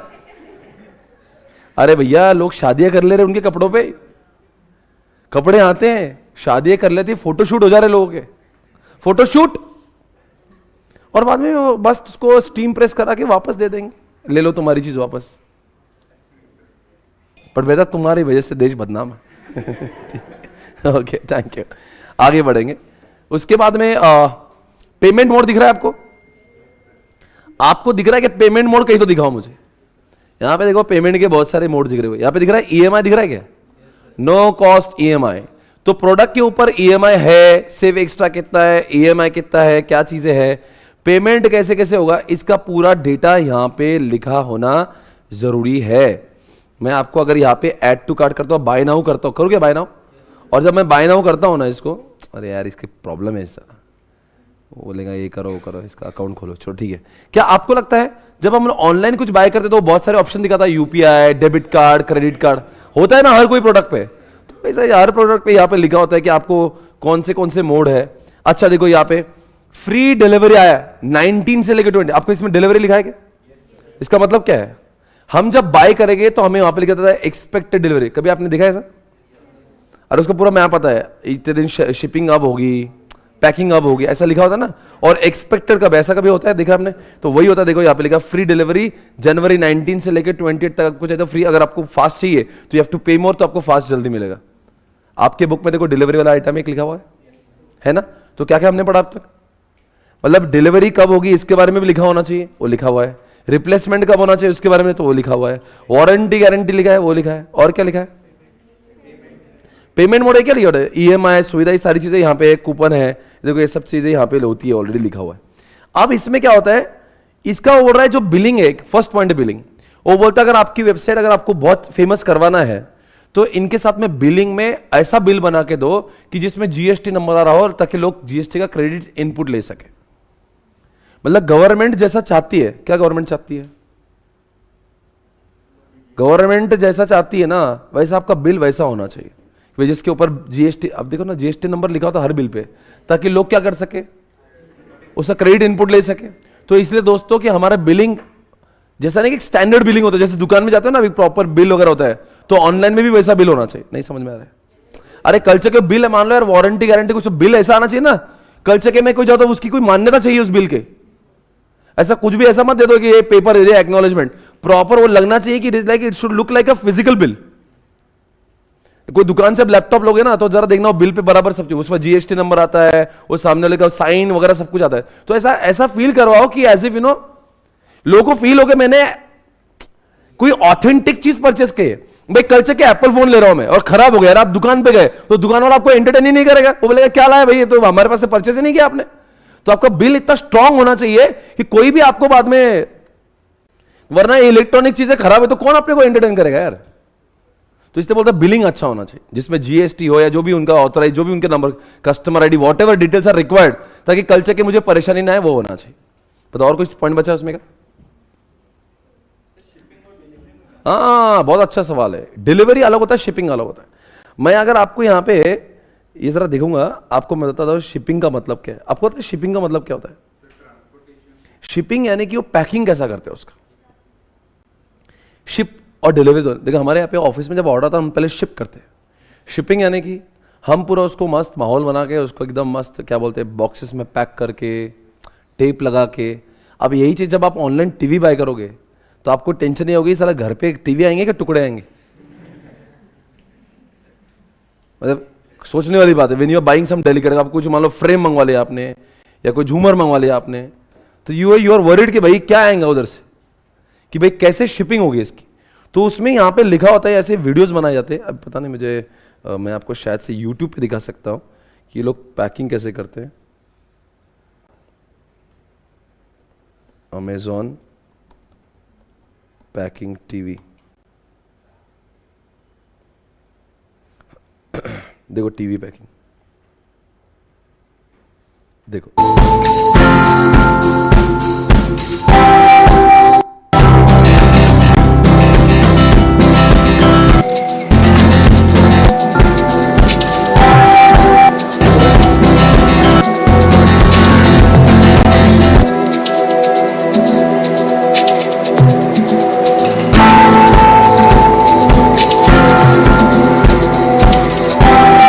समझ गया? आपको समझा मैं क्या बोला, क्या था ये? शिपिंग से आपको अंदाजा आता है कि चीजें कैसे मेरे घर तक पहुंचेगी, क्या होगा, कैसे उसको। Shipping is a different part. Delivery तो आपको, डिलीवरी आपको कितने कब आएगी आपके घर पे। Shipping is a different thing, कैसे इसको कैसे शिप होगा। डिलीवरी यानी कि आपके घर पे कौन से तारीख तक डिलीवर हो जाएगा। शिपिंग में वो कैसे पैक होगा, वो कौन से रेलवे से आएगा या फ्लाइट से आएगा, कैसे आएगा, रास्ते में कैसे रख के आएगा। नहीं समझ में आ रहा है ये अपने को, ये ना, it should not be broken. भाई इतनी महंगी चीज बाय करो, बाद में तुमने उसको सब कार्ड कर दिया, तुमने तो वहां से टीवी भेजी, यहाँ पे टुकड़े मिले, तो क्या होगा। तो shipping is also required to be maintain, ताकि लोग जब डेलिकेट आइटम परचेस करेंगे, बोलो यार, तो उसको फील होना चाहिए कि कहीं मुझे खराब चीज तो ना मिले। तो बताओ कौन सी 6 बातें लिखी होना चाहिए वेबसाइट पे, बगैर देखिए। बोलो यार बहुत ईजी है ये।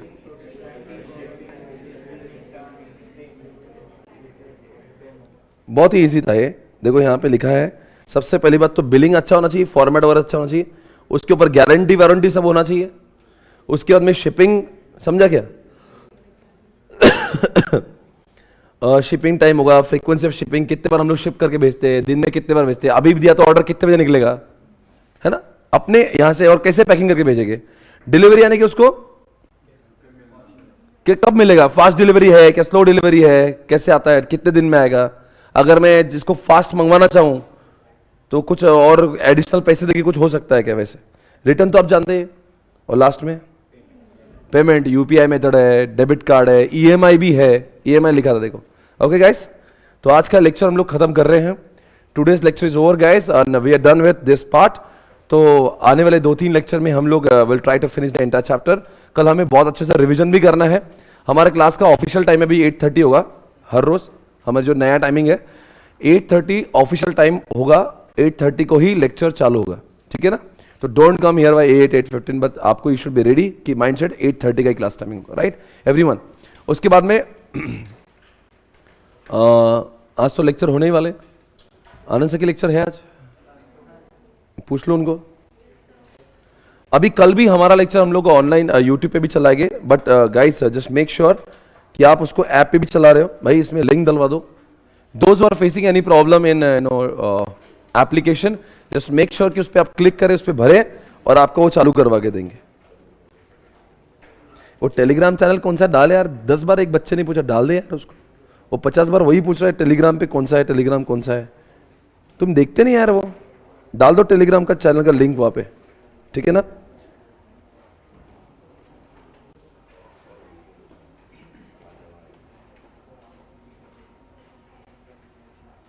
कल भी हम लोग यूट्यूब और ऐप पे चलाएंगे लेक्चर।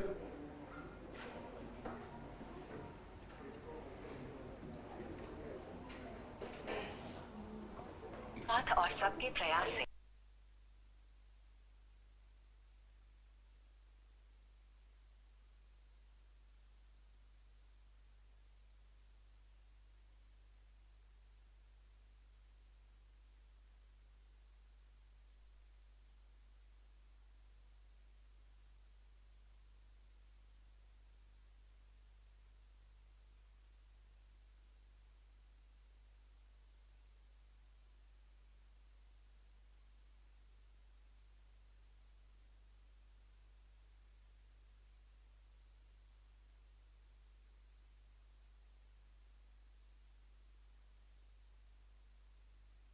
फीचर फोन ले लो भाई।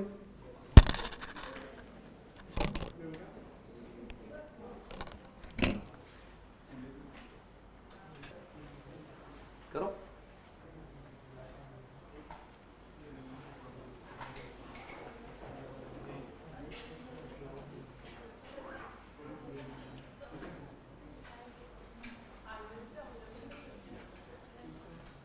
iOS पे नहीं लगा।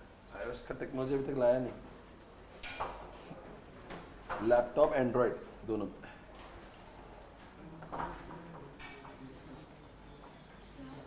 Yesterday I was going through this concept of virtualization. I was unable to understand the application area. अभी पढ़ा ही नहीं बेटा, मैं पढ़ाऊंगा।